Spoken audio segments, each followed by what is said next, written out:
you want a man for president who's seasoned through and through, but not so doggone seasoned that he won't try something new? A man who's old enough to know and young enough to do? Well, it's up to you, it's up to you. It's strictly up to you. But it's Kennedy, Kennedy, Kennedy, Kennedy, Kennedy, Kennedy, Kennedy for me. Kennedy, Kennedy, Kennedy, Kennedy. Do you want a man with spirit who is not afraid to fight? A man whose record shows that he will fight for what is right. A loyal man who'll bring the job a fresh new point of view. Well, it's up to you, it's up to you. It's strictly up to you. Cause it's Kennedy, Kennedy, Kennedy, Kennedy, Kennedy, Kennedy, Kennedy for me. Kennedy, Kennedy, Kennedy, Kennedy. And do you deny to any man the right he's guaranteed to be elected president, no matter what his creed?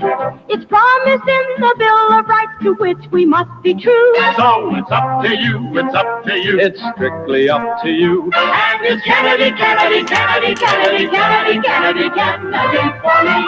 Kennedy, Kennedy, Kennedy, Kennedy. Do you like a man who answers straight, a man who's always fair? We'll measure him against the others, and when you compare, you'll cast your vote for Kennedy and the change that's overdue. So it's up to you, it's up to you, it's strictly up to you. Kennedy, Kennedy, Kennedy, Kennedy, Kennedy, Kennedy, Kennedy, Kennedy for me. Kennedy, Kennedy, Kennedy, Kennedy, Kennedy, Welcome, welcome, welcome from my humble second bedroom here in the Saucon Valley, part of the Lehigh Valley in the Commonwealth of Pennsylvania, part of these United States, North American continent, Western Hemisphere, on this planet Earth. The only one we have, third rock from the sun in the Terran solar system, part of the Milky Way galaxy. This is the Kennedy Effect live with you for Sunday, the 15th of September, 2024. We are already halfway through September. Can you get over that? We are roughly, gosh, how many days away from the end of the election cycle are we now? 31 days in October. Got 15 more here. Is 46 and about 50-ish. Somewhere, that's rough math in my head, about 50-ish days away from the end of this election cycle. It is going very, very quickly. We have been basking, shall I say, for probably the better part of the last 3 weeks in some very autumn summer-like weather, meaning warm, absolutely, but dry, generally speaking, and I don't mean just rain dry, but like humidity dry. And the sun is still very, very strong. You could still get a sunburn. It is still very, very warm in the sun. You get a sweat going just standing there. In the shade, however, it feels like fall. And it is very like summer-like, fall-like kind of weather. We've been basking in really, really beautiful weather here in the Lehigh Valley for the better part of 3 weeks. And as a Jeep owner, it has been wonderful to be driving around with the top down and just letting kind of the air flow over you. It's been lovely. It has been brilliant. Let's get to the business end of the program, shall we? I am Jeff Kennedy. I am your host and presenter of the Kennedy Effect, and we are live right now. This is not a recording. I am live right now in my second bedroom, looking around, trying to think of words to put together in some coherent form for and with you. The program, of course, does live on in a recorded fashion everywhere that it you all have been kind enough to share it on Facebook and our YouTube channel as well, and we hope that you will check it out if you ever miss any of our programs. We continue to ask you, as I see that I think it was Donna mentioned, I'm not sure already, that she's already shared the program out to some places, which is lovely of you. Incredibly, incredibly kind of you. We do continue to ask you to do that anyway, which I'm getting to anyway. As a very young radio station, GCPR is literally only 2.5 months old. We ask you to please continue to share this program and all the content at GCPR and share it everywhere that you can and are willing to do so. It's how we grow. Same thing for our friends and family at hot101.net. There's a lot of hours in the week. And of course, I am very proud of everything that is on GCPR, and I want you to listen to all of it. But we're not on 24/7 like Hot 101 is, and we hope that you'll check out both sources. There's a lot of hours in the week. You can fit both in. And besides, sometimes you need a little break from talk, and you just want something different. You want to get back to some music. You want to feel better. You go to Hot 101. Let me get through the business end of the program. So we are live right now on my personal Facebook page. Jeff Kennedy, my name's right there in the bottom left-hand corner of your screen. I'm trying to see if your screen's the same as mine because I'm monitoring the show down here on my phone. And it is. Isn't that funny? We look the same. That's cool. So my name is right there on the bottom left-hand corner of your screen. That's me. And you're watching the Kennedy Effect live for this 15th of September, 2024. We are live right now on our home group Facebook page for this program and all things surrounding this program, the news stories that we're watching, the things that we think you should be watching. That Other Side of Information is the name of the group. That Other Side of Information. Our membership there seems to have stalled quite a bit. We're stuck right around the 1,200 mark, and it hasn't seemed to have gone up, even though on my personal page, the number of followers and friends and so on has skyrocketed.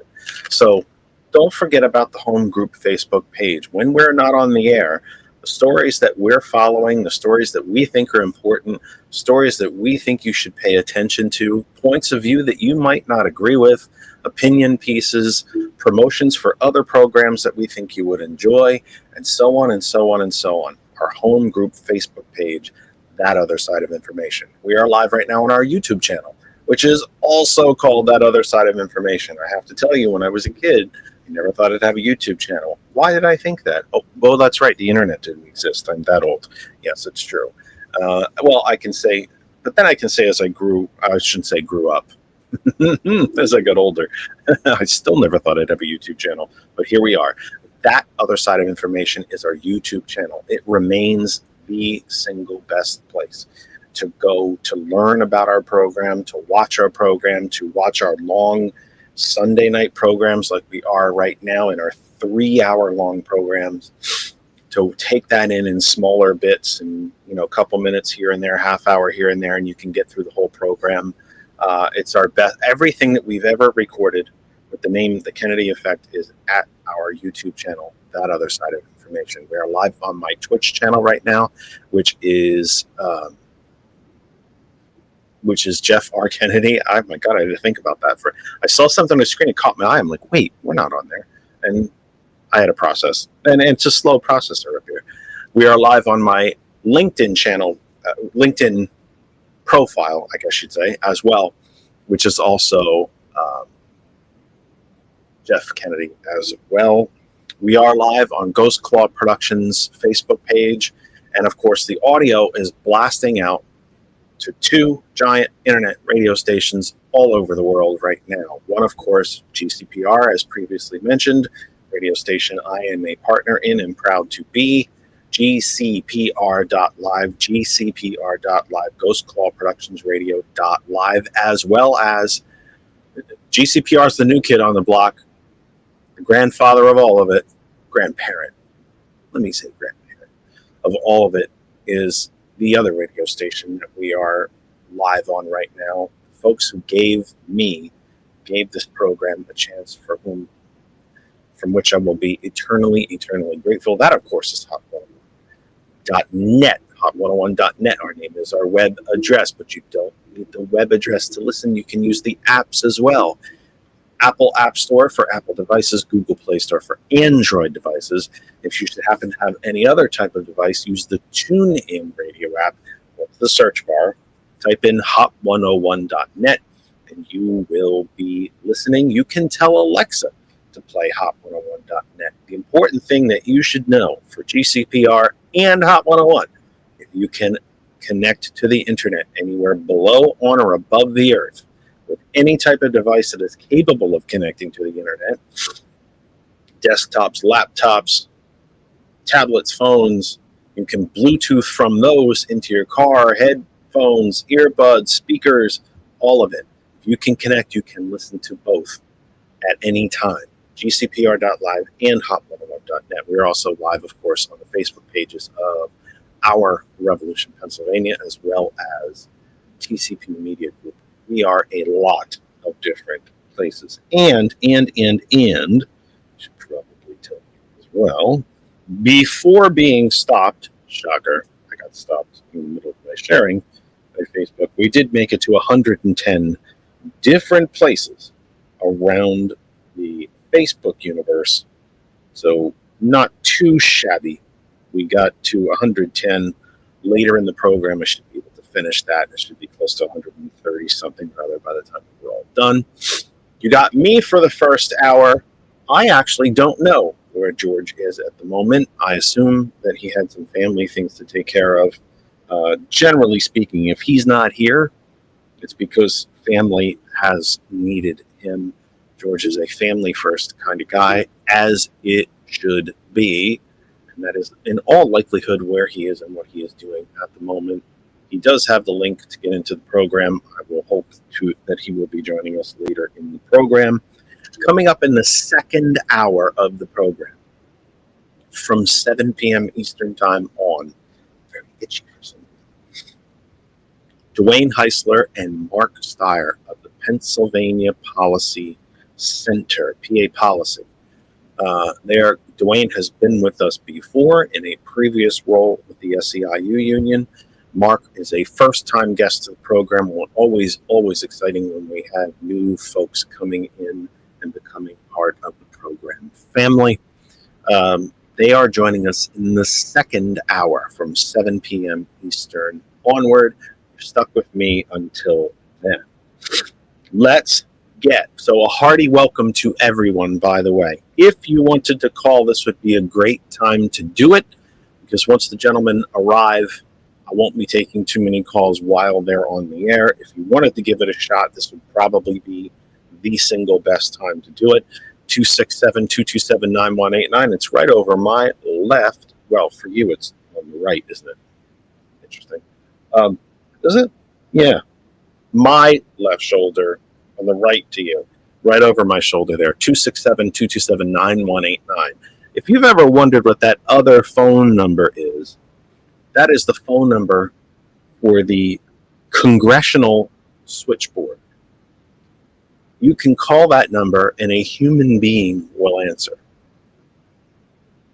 And you can tell that person, I would like to speak to my member of the House of Representatives. And if you know who that is, tell them who it is and connect you with their office. In somewhat of an old-fashioned sort of way, you get to an operator, the operator connects your call or forwards it on to where it belongs. You can do the same thing for your 2 U.S. senators. Even if you don't know who your member of the House is or your senators are, tell them where you live, and they will direct you to the proper office. If you thought phone calls were out of date, you thought everything was about emails and tweets and social media posts, well, a lot of it is, to be honest. A lot of it is. A lot of it is about that, but not everything. Not everything. Phone calls still matter. I return your attention to 2017. Trump was in the White House. Republicans had both houses of Congress and corporate control of the Supreme Court. They tried to kill the Affordable Care Act multiple times. Somebody sent me a stat that it was like 38 different times. I don't know that it was that many, but close enough. They had complete control of government. It was one of the only things from a policy standpoint that Trump actually promised to do when he was running. He was going to cut taxes, he said, for middle-class people. He lied. Shocker. Said he was going to build a wall. He didn't. About 5 miles of it, by the way, most of which has fallen apart because it was so poorly constructed. So he lied about that. He lied about a lot of things. But one thing he said he was going to do was kill the Affordable Care Act. It's odd because I don't necessarily think he lied about that. He tried and failed. And they failed predominantly from your action. You, all of you, everybody there at home who believed that healthcare is essential human right. Those who you have benefited from the Affordable Care Act. Those who might even think that the Affordable Care Act doesn't go far enough, but it's certainly better than nothing at all. Republicans had complete control of government. They had the votes they needed to kill the Affordable Care Act and still couldn't do it because you spoke up. One of the ways you spoke up, right there, 202-224-3121. 202-224-3121. In between times that we are blessed enough to get together here, if there's really something that's pushing you, an issue that really, really speaks to the heart of you, call your member of Congress. Call your member of the House of Representatives. Call your senators. Normally speaking, an unpaid college intern will answer the phone. And they have a form. That might be on screen by now. It might be an on-screen form at this, 2024. It might not actually be a piece of paper, but regardless, they have a form that they fill out. Who you are, where you're calling from, what you're calling about, and what your comments are.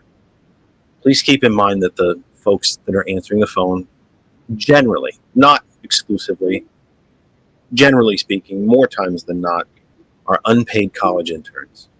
They didn't do anything wrong. They didn't do anything to you. Be polite. Keep your call to about 60 seconds at the most. Tell them who you are, where you're from, what your concern is, how you feel about it, and how you feel your representatives should be voting on it, or the way that they should be acting. All of those calls are recorded. The voice call is probably actually recorded, but also everything, all the information you provide is recorded. Spreadsheets and reports and so on are put together. They are unscientific polls that your members, plural, of Congress, between the House and Senate, plural, members, they keep track of that. They do. They know where you stand. And they need to continue to know where you stand. So hopefully, maybe something that we talk about on this program will always give you the impetus to call 202-224-3121. That is the Congressional Switchboard. And if you're new to the program, or maybe you're not brand spanking new, you've watched us a bunch of times and I've never really explained what all of that is. Well, our call-in, I am backward. Our call-in number is right here, 267-227-999. Congressional Switchboard is right there. All of our social media right there. Let me get to the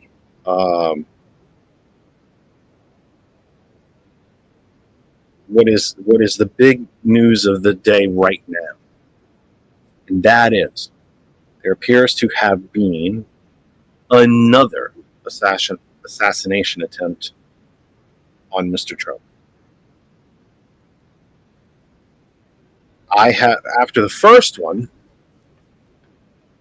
I told you that I find nothing redeeming about Donald Trump.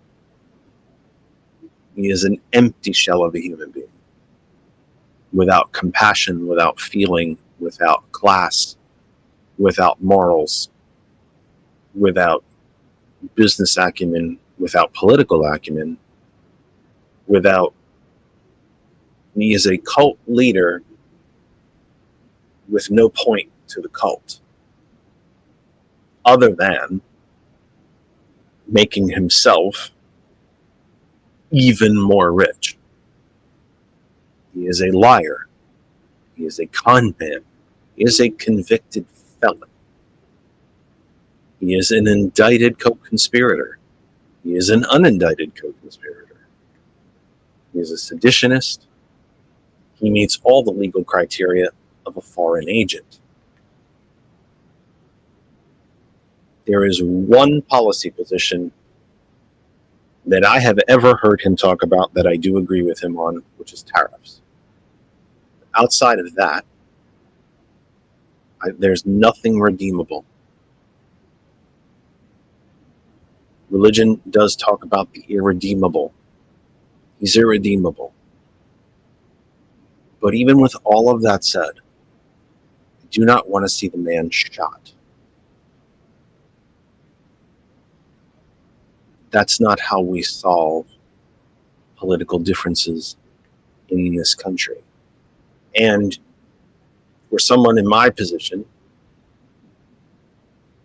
which I do think is much more public, and I have to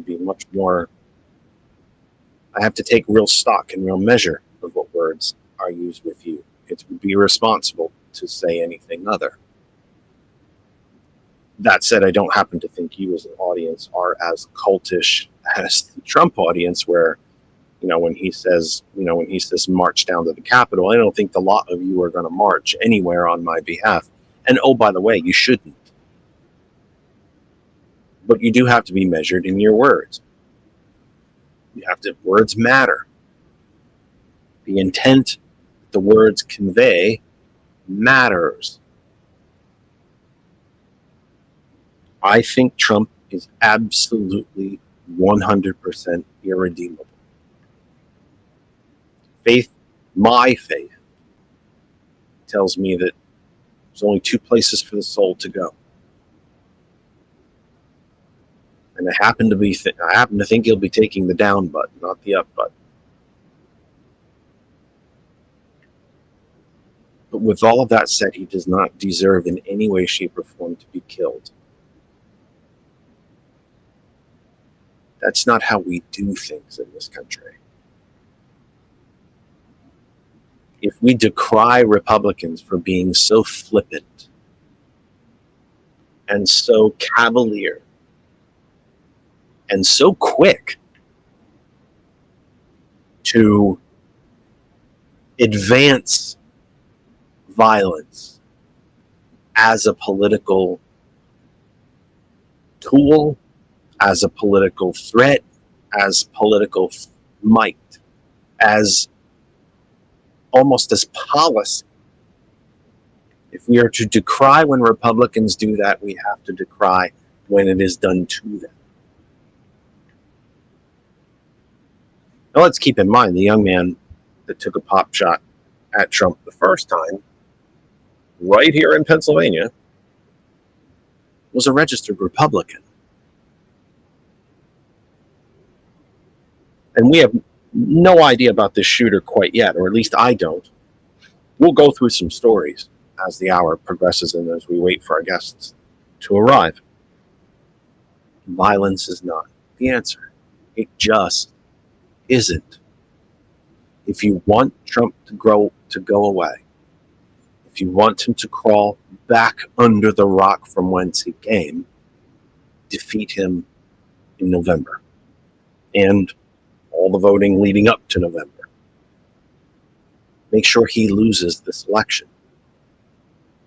And not just loses the Electoral College by 2, 3, 5 Electoral College votes. Make it a landslide. He lost the popular vote to Hillary Clinton by 6 million. He lost to Joe Biden by 8.5 million. Make him lose by 10 or 12 or 20 million. Make it emphatic. Reject him and all that he represents. I won't say what he stands for, because he doesn't stand for anything. Reject him and reject what he represents. Don't kill him. One of the worst things you can do to a cult leader is make a martyr out of them.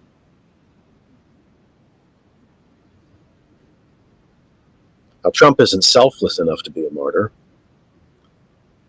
but we shouldn't be making it one.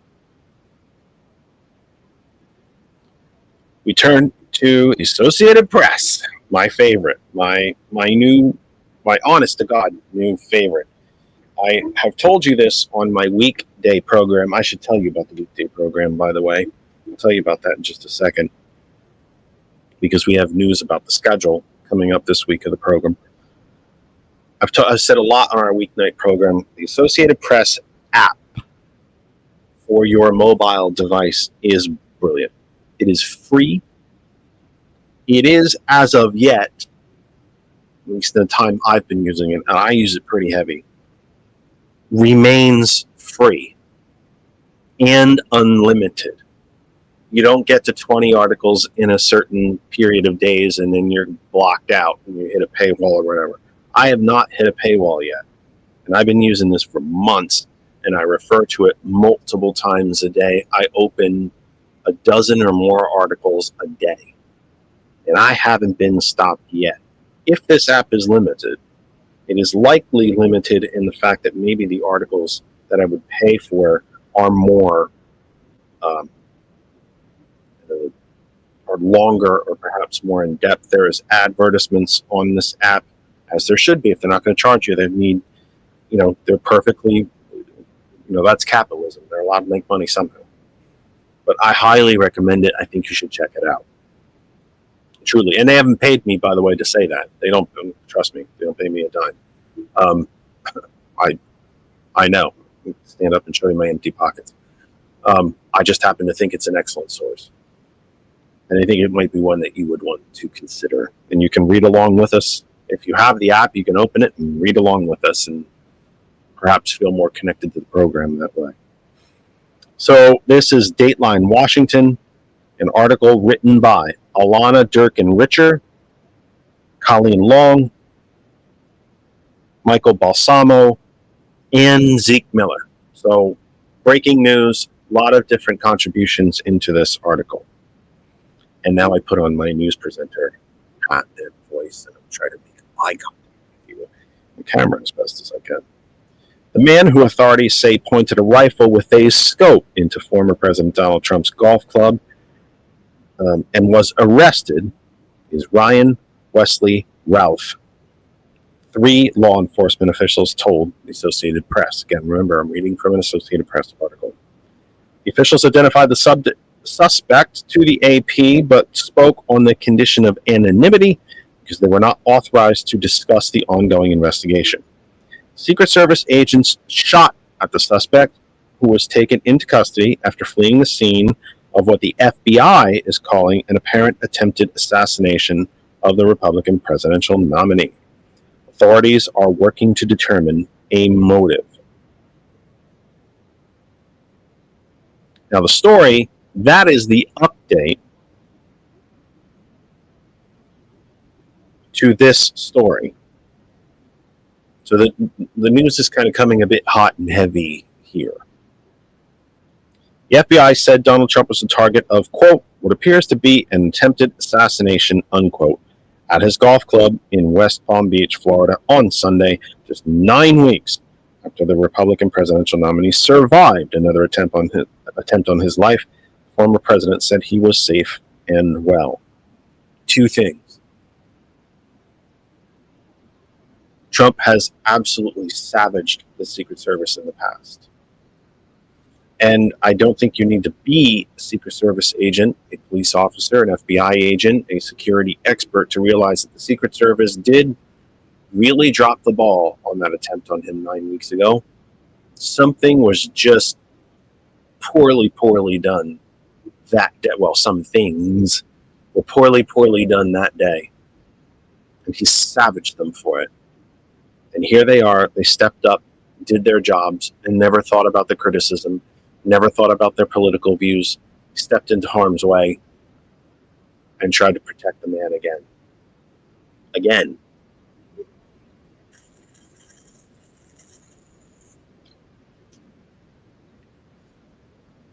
I'm completely parched. I don't know why this keeps happening. Palm Beach County Sheriff Rick Bradshaw said the U.S. Secret Service agents fired at a man pointing an AK-style rifle with a scope as Trump was on the course. And oh, by the way, why would the Republican presidential nominee 50 days out from the end of the election cycle actually be campaigning when it was perfectly good golf weather? Another topic for a different day. My God. Remember, he spent half of his first 4 years, half on the golf course. Not just not working, on a golf course. Stories of which I've heard he's not even very good anyway. I've never done it, so I wouldn't know. I think it's a heck of a skill. I sure as hell don't think it's a sport. When a man who does nothing but drink Diet Coke and eat McDonald's all day, every day, who's nearly 300 pounds and obese, can do it, I'm not sure how athletic it is. But that's a different topic for a different day, isn't it? Bradshaw said the gunman also had 2 backpacks hanging on a fence and a GoPro camera, and that he was about 400 yards to 500 yards away from Trump and hiding in shrubbery while the former president played golf on a nearby hole. The person dropped the weapon and fled in an SUV and was later taken into custody. So remember, what I'm reading to you now is an earlier article. We read the update up at the top. More of it at the bottom is what we're filling in now. In an email to supporters, Trump said, "There were gunshots in my vicinity, but before rumors start spiraling out of control, I wanted you to hear this first. I am safe and well. Nothing will slow me down. I will never surrender," he said. Surrender from what? The golf course was partially shut down for Trump as he played, of course, and agents were a few holes ahead of him when they noticed the person with the firearm. Bradshaw said there were several areas around the perimeter of the property where I didn't read that right. There are several areas around the perimeter of the property where golfers are visible from the fence line. Secret Service agents and officers in golf carts and on ATVs generally secure the area several holes ahead and behind of Trump when he golfs. Agents also usually bring an armored vehicle onto the golf course to quickly shelter Trump should threats arrive. So before I came on, I noticed some discussion around social media about why this was happening. Why does this keep happening? This is the second attempt on Trump's life. Oh, by the way, the shooter had an AK-style rifle. Wonder how many Republicans will be wearing the AK pin tomorrow. Their lapel pin of the AK-47, because because that has become their God, has become their Jesus. They wear it the same way they wear a flag pin or a cross or a Star of David. We'll see how many Republican lawmakers have, quote unquote lawmakers, have their AK pin on tomorrow or whenever they're doing interviews. And it should not strike you as ironic that it is the Democratic Party and the left side of the aisle that continues, even after 2 attempts on Trump's life, to say that this weapon does not need to be on the streets and should not be on the streets. Even when they try to kill their own presidential nominee, Republicans won't talk about banning assault rifles. But why does this keep happening?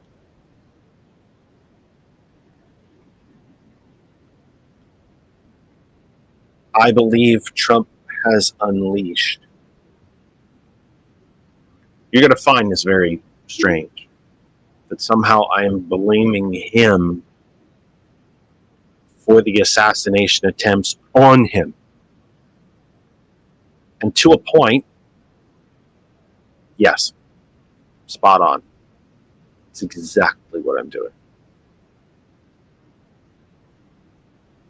Trump has unleashed something in this country. When you have 4% of the world's population, but 22 to 24% of its privately owned firearms, and then you unleash, and Republicans have been doing this since Reagan, by the way. But Trump really did put this on steroids. He put this in overdrive. He turbocharged it. When you make it okay to shoot first and ask questions later. You've heard me butcher the quote on this program 1,000 times. When all you see are nails, the only solution you can think of is a hammer.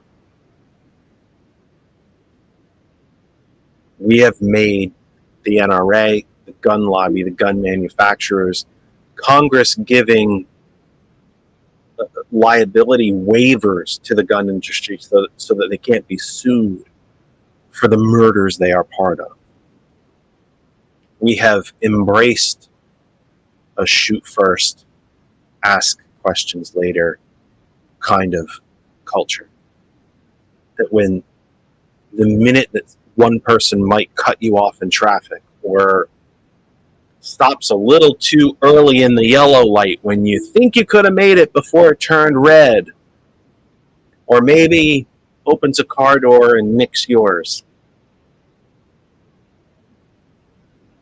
or maybe their dog poops on your front lawn, because I have one and she does sometimes, that we solve all of these problems by shooting at them.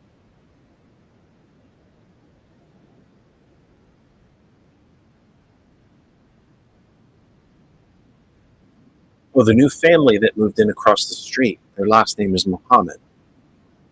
Shoot first and ask questions later. I don't like that Alvarez family. Boom. This is what we've unleashed here. Trump has done it to a different level.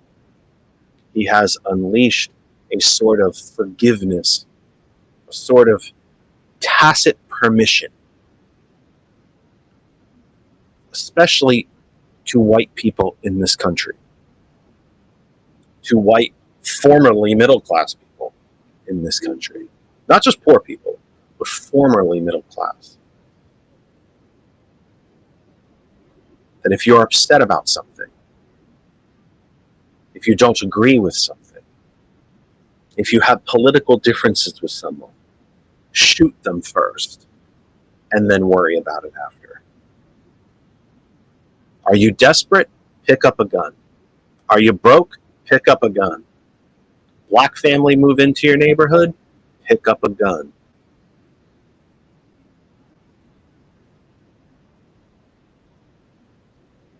Trump has taken 35 to 40% of this country's desperation and validated them for it, even though it's been Republicans for 43 years that put them there. He's told them, you do have a right to be angry. All you've done is work hard, but you're broke. Not mentioning, of course, the other half of the truth, that massive Republican social engineering and wealth redistribution has transferred about $100 trillion from the bottom 99% to the top 1%. Blaming people for being pissed off for what his own party has done to them. But he's turned their desperation, he's validated their desperation. You're desperate, you're broke, you're angry. Go fight. But when he says fight, what do you think he means?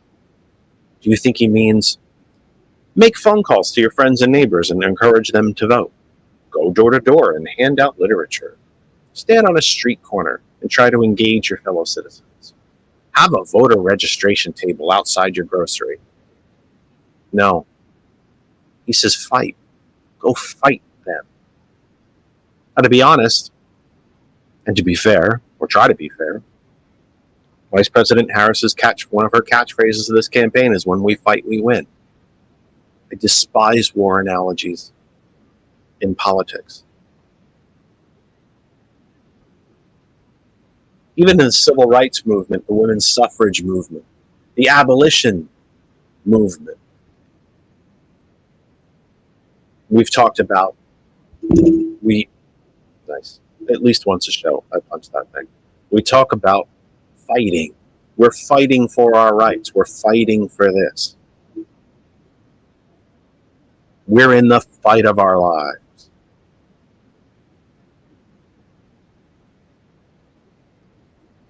Trump uses much of the same language, except when he says fight, he really means fight. He means fight with your fists and baseball bats and clubs and flagpoles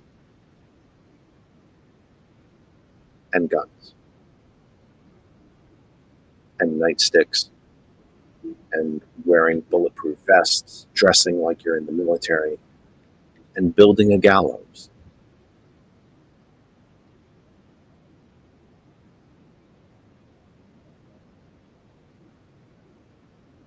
I don't want to see Donald Trump assassinated.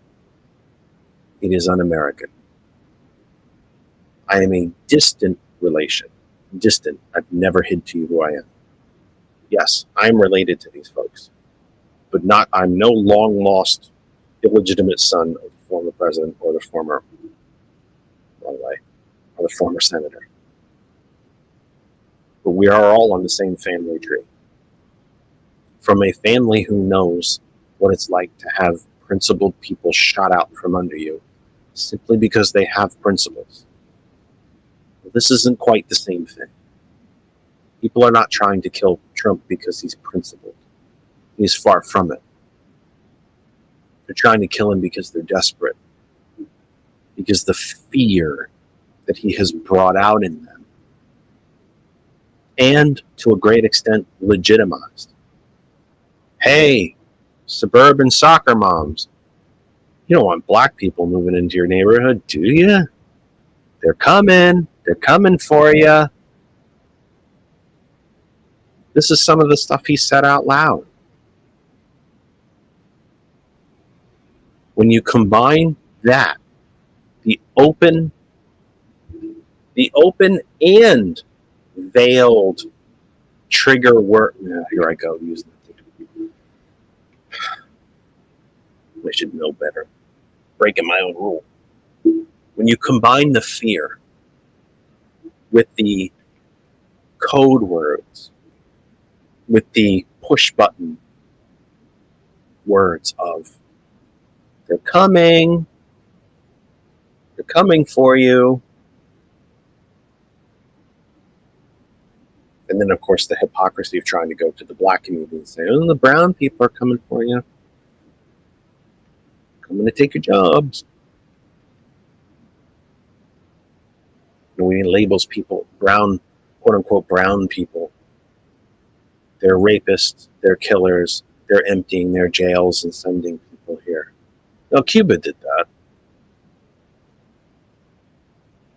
Central American countries are not doing that. Mexico is not doing that. Cuba did it in the 70s, 60s, and 70s.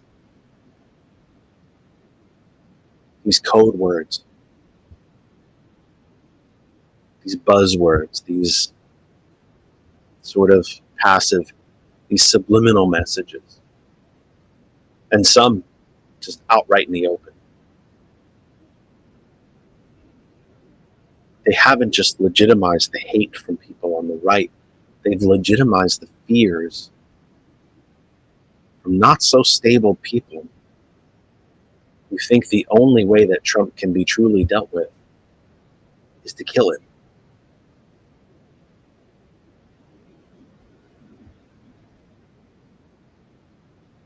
For all the buzzwords, all the trigger words, for all the messaging, for all the blatant racism and calls to violence that Trump has employed,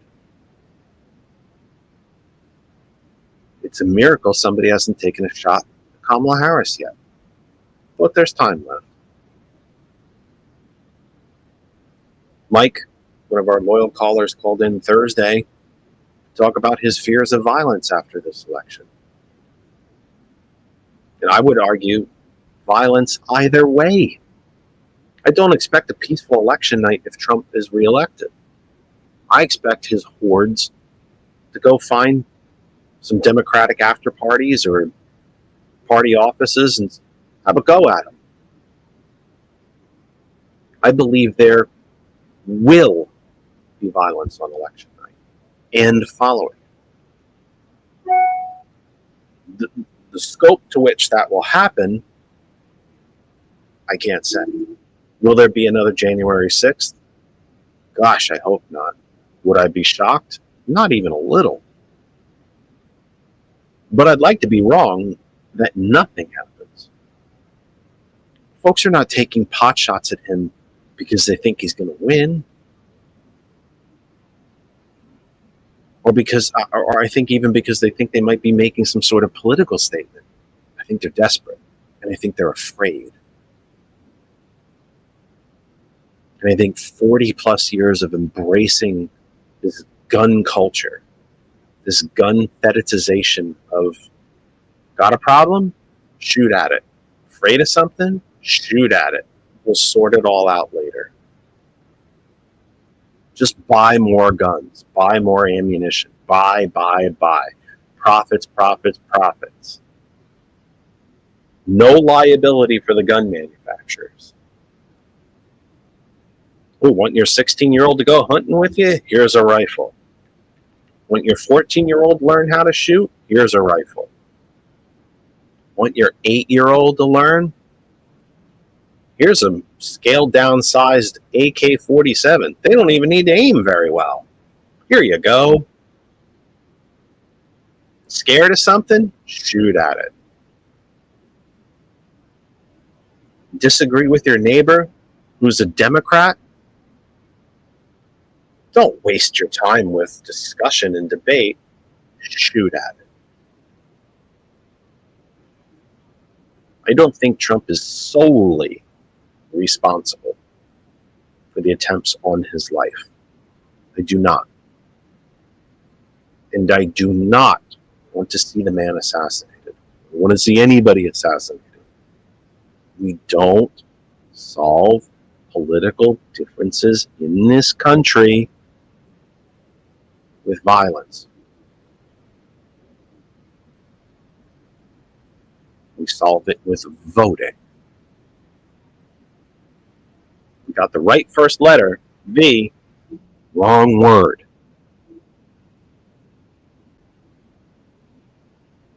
I would say Trump needs to look in the mirror and realize what he has unleashed, but he doesn't care. He seems to enjoy this violence. I do have to think. I gotta wonder sometimes. I gotta think. I wouldn't exactly say I'm convinced. I don't know Trump. He wouldn't know me. If he walked in this room, he wouldn't know me from anywhere. Obviously, we know him. But I sure as hell don't know him personally. But I have to think if he has even an ounce of conscience, that perhaps in the quiet times where there's no one around other than him and maybe one of his kids, or if he's on the phone with one of the kids, or one of the rare times he seems to, one of the very rare times he seems that he might actually exchange words with Melania. I have to wonder, or if he just looks in the mirror, I have to wonder if he doesn't just look and think to himself, I can't believe I've been able to get this many people to do these things. What is this?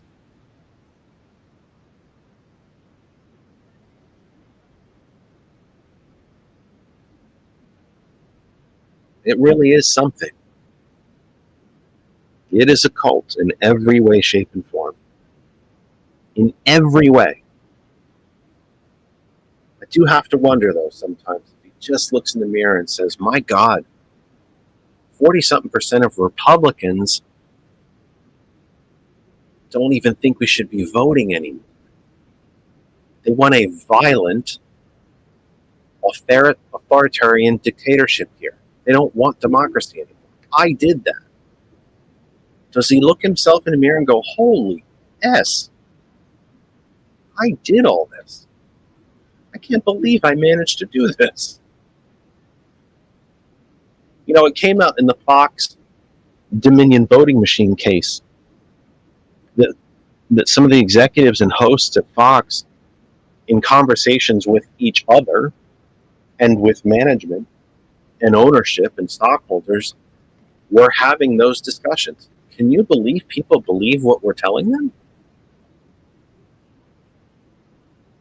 And remember, in that case, Fox admitted, under oath, under threat of perjury, we are not a news network. We lie for a living. We lie for clicks and for viewers. We are an entertainment network. Some of the internal communications and documentation show that different hosts, producers, staff, and so on were talking all to each other and going, can you believe they're buying this crap?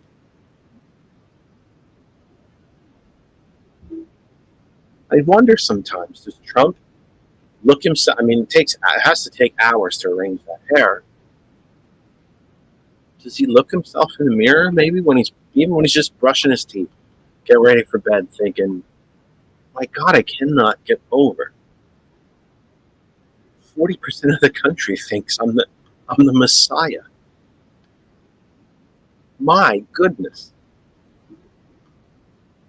No wonder he has a overinflated self-ego.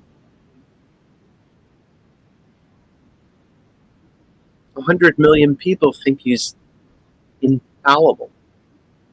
They literally believe everything he says. He's made them believe that the richer he gets, the better it is for them. And not just the richer he gets at their expense. At their expense. It's better for him. What an amazing power for a guy who's not too terribly intelligent. And certainly not a terrific public speaker by any means.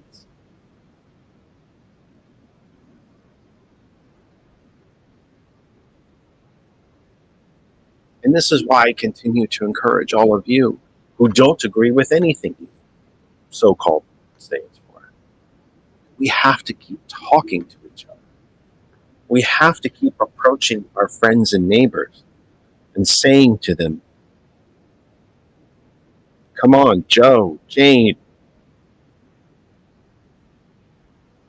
you can't think this is right. Why? And you know, to be honest with you, ask the hard questions.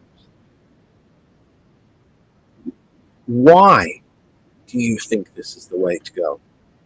Why do you think this is best for our country?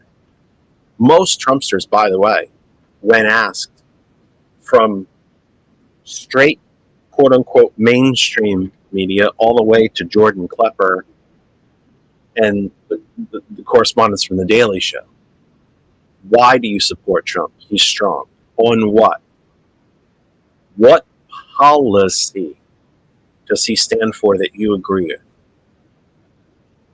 He's going to make our country great again. Okay, how? Nobody has a how. They don't have a why. They can't point to a policy. They can't point to a record of accomplishment. Nothing.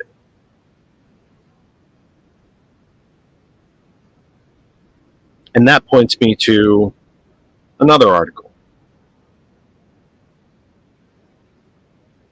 Again, Associated Press, Dateline, Springfield, Ohio. Headline: Haitians in Ohio find solidarity at church after chaotic week of false pet-eating claims. This article is authored by Luis Andres Hanayo, and I hope I'm saying that right, sir. Not that he's listening, but Henao is the last name.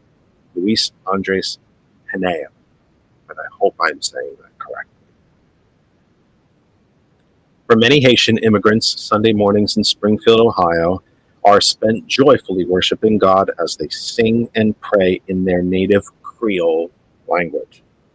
This Sunday, they needed that uplifting balm more than ever. Their community is reeling, confused, frustrated, hurt from false accusations that they are eating their neighbors' cats and dogs. The now viral and highly politicized rumors are being fueled by former President Donald Trump, his running mate, J.D. Vance, and others. Violent threats against the community are upending daily life in their city. Quote, this is a quote now. Jesus is with us in truth. And the truth is that Haitians are not eating pets and geese in Springfield. Unquote. The Reverend Carl Ruby, preaching at Central Christian Church, who invited community members to join his congregation in prayer and peaceful protest of the false rumors leveled against their Haitian neighbors. They also demanded an apology. Quote, it is truth that a retraction of these rumors will help restore peace in Springfield, Ruby said. We respectfully call on politicians and media figures who are promoting this rumor to help make Springfield great and safe again by speaking the truth about our community. Unquote. For political and financial gain, they have scapegoated again a very, very small number of people. We've talked about this before on the program. Why go after trans people? Because there ain't a hell of a lot of them. In this case, why go after Haitian Americans? Because there ain't a hell of a lot of them. They're easy targets. Why did the Koch brothers buy Idaho, Montana, the Dakotas, Wyoming, and the Confederacy? Because not a lot of people live there.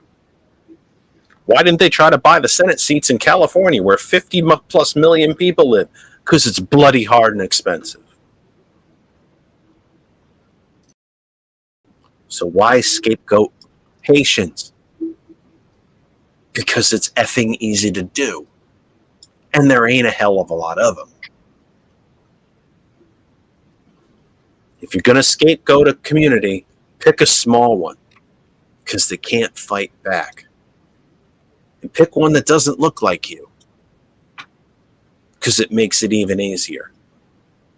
Is Trump scapegoating Haitians because they're particularly bad people? No. Because they're black. And they're poor. And there ain't a hell of a lot of them. So they're an easy target. It's pretty sick when you think about it. It's pretty sick. We can disagree about tax policy for hours and days and weeks and months. But we should never be able to disagree about the humanity of somebody else. You don't like the way they keep their garden? You don't like the color they painted their house? You can talk about all those things. You think we should be cutting taxes, they think we should be raising them. Let's have those discussions. But are they somehow other than human because they don't look like you? Or because they came from Haiti instead of Sweden or Germany or the UK?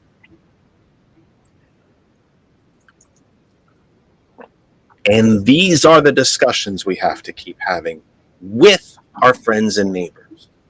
The ones who think that communities like that are somehow subhuman. We have to talk to each other. Make America great again.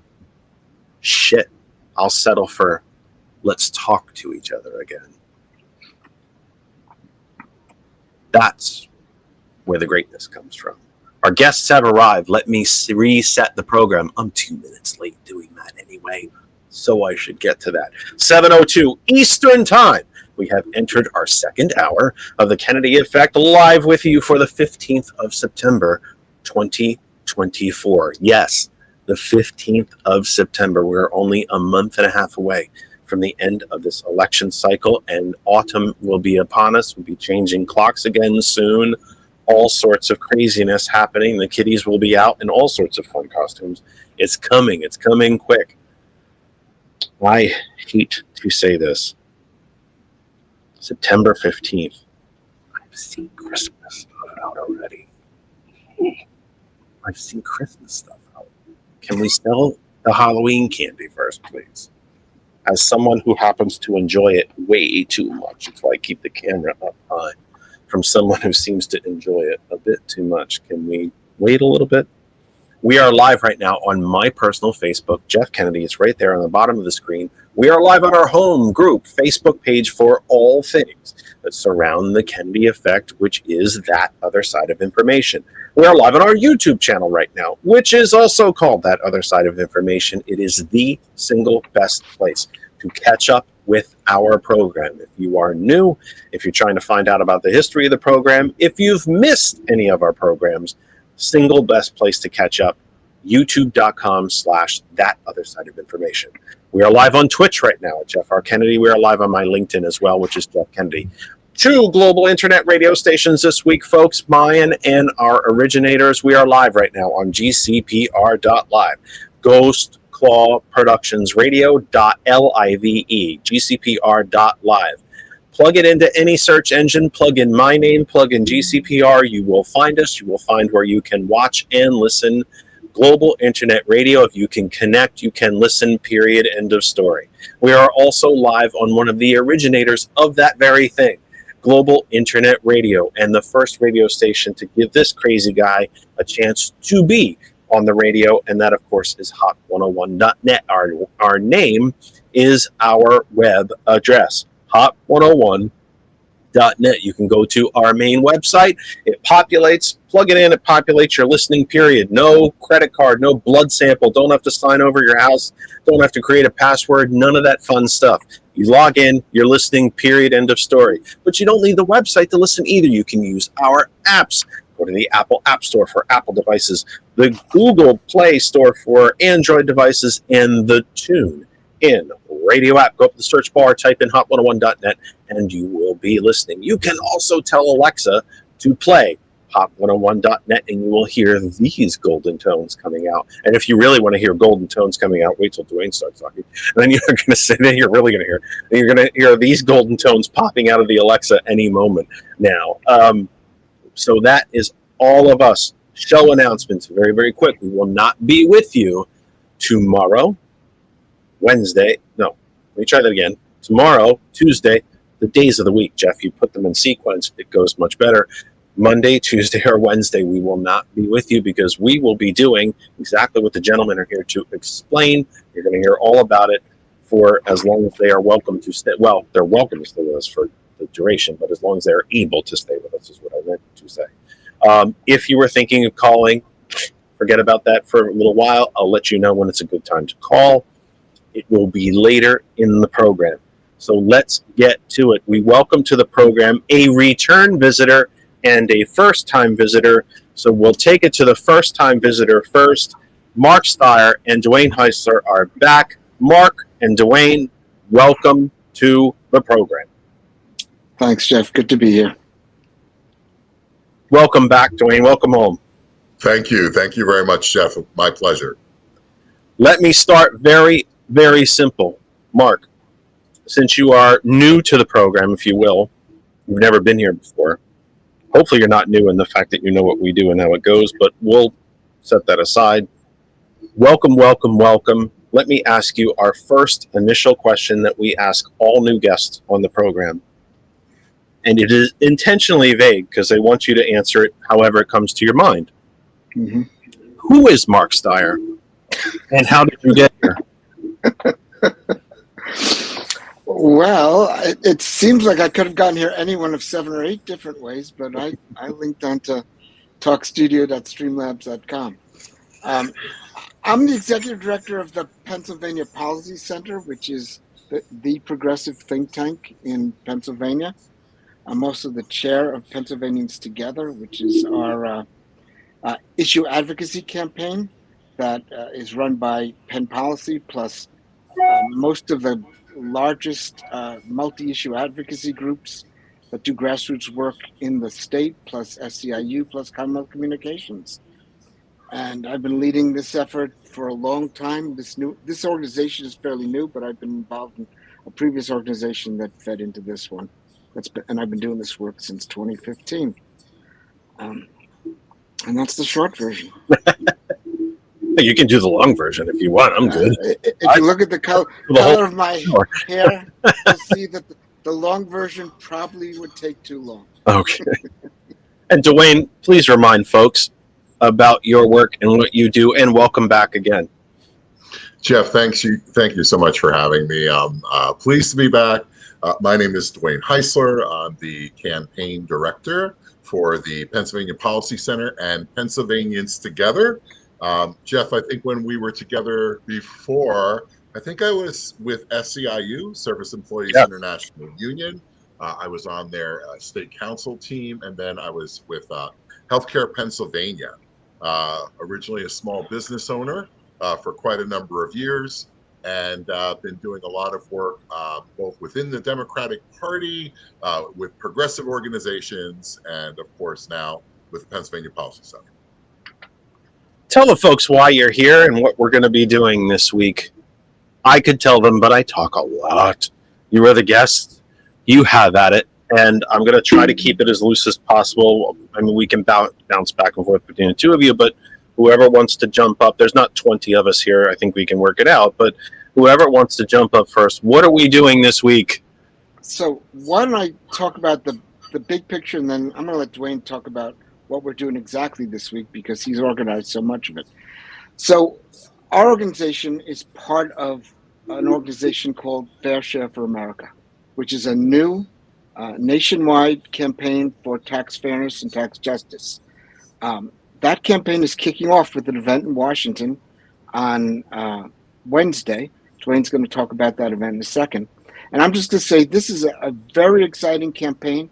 It's modeled on the Healthcare for America Now campaign, which some of you may remember was the grassroots advocacy campaign that helped create the Affordable Care Act, also known as Obamacare. I was the Pennsylvania director of the HCAN, and I'm really proud that we are also part of this new campaign, because tax justice is, for us, the critical issue in the country. And it's the critical issue because it's at the nexus of so many other issues. We've wanted to create this campaign. I was one of the people who helped found this national campaign, because we understand that for 40 years in this country, our economy is tilted from work to wealth, from rewarding working people to rewarding rich people and wealthy corporations. And that's had a lot of bad effects. We've seen enormous income inequality. We've seen stagnation in the reduction of poverty. We've seen stagnation in wages. We've seen middle class shrinking. Meanwhile, the ultra-rich and corporations get richer and richer. And that didn't just happen. It was created by public policy.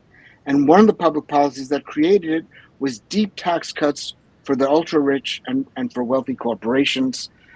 Those tax cuts not only have made our economy more unequal, but they've starved the public sector of the funds necessary to do the things that people in this country need to be done, to address high costs in healthcare, high costs in childcare, high costs in housing, all to reduce poverty by expanding things like the earned income tax credit and the child tax credit.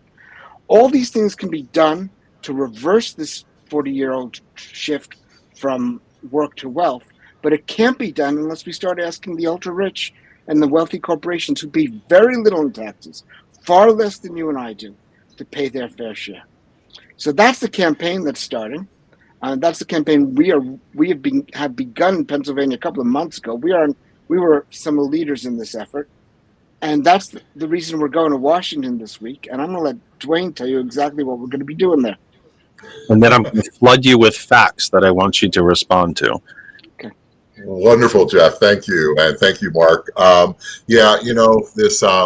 This 40-year trend that we're on, I think, just speaking to that, when when are we as a country going to stop funneling money to the wealthiest of the wealthy? When are we going to actually come up with policy and a tax policy that actually rewards work and not wealth?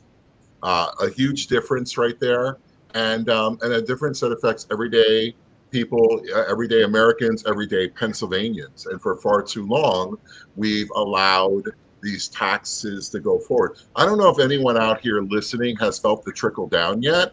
I don't think people do feel it, right? It just isn't happening. It just doesn't happen, which is why it's important for us to come together.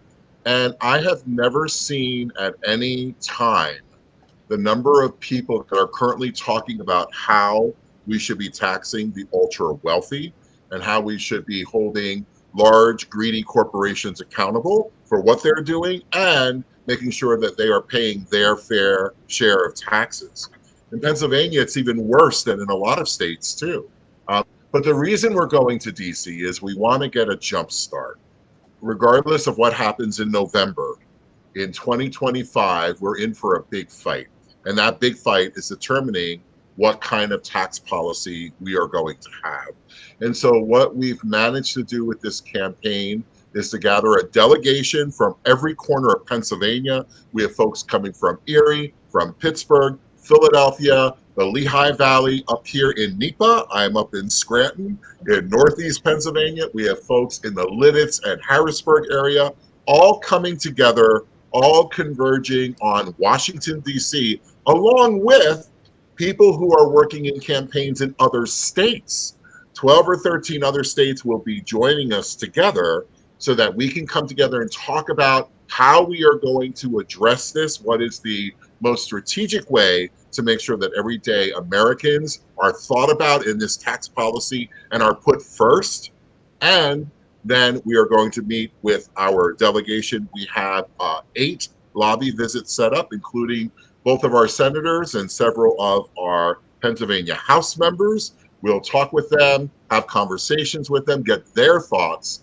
But like I said, Jeff, I've never seen so many people. I think it's hard to look at any social media whatsoever and not see something about the wealthy should be paying their fair share. Large corporations are not doing what they should be doing, are not being taxed properly.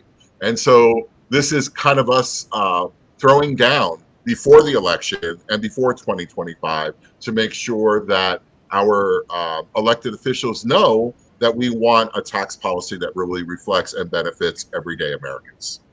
I'm going to flood the two of you with a bunch of facts. React to them at your leisure. Speaking back to what you were talking about earlier, Dwayne, and if it looks like I'm not looking at the camera anymore, folks, because I have a terrible habit when folks are on my screen, I look at them as if I'm somehow looking at them in the eye and that they somehow know I'm looking at them in the eye, and it makes me look like I'm looking underneath my computer. The guy who's done television since he was a sophomore in high school still doesn't always know how to look in the camera. I'm reminded, Dwayne, in what the overview that you just gave us of the magical quote from one of my broadcasting heroes, Tom Hartman, which is, it's ineloquent, but it's the truth. Stop pissing on me and tell me that it's rain. And that's pretty much what this is, isn't it? It really is, Jeff. It really is. I didn't be the most eloquent thing in the world, but it is the truth, isn't it? I mean, and I put in the chat, folks, I highly recommend a documentary that I'm 90% sure of this right of where. It was on Paramount Plus. It's called The Reagans. And I believe it's only 5 parts, 5 hours long. And it runs through, it's a biography of Ronald Reagan and everything that he did to this country. Not for it, but to it. And I highly recommend it. And by the way, and even as highly as I recommend it, I still think it allows many of the people who bankrolled him to kind of get away scot-free.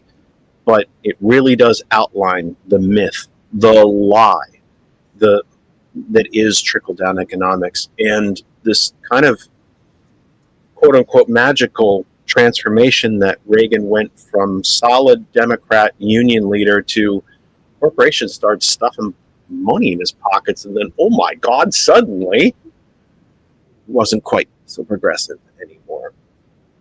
Gentlemen, 90%, or let me take that back.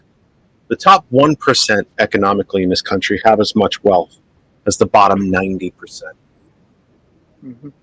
3 white men in this country have as much wealth as the bottom 60%. The Biden child tax credit was driven into extinction by Republicans, cut child poverty from about 10.4% to 5.4%. It is now back to 10.5%, and we now have the highest child poverty of any of the quote unquote first world nations. In income taxes alone, just income taxes, nearly $60 trillion in wealth has been transferred from the bottom 99% to the top 1%.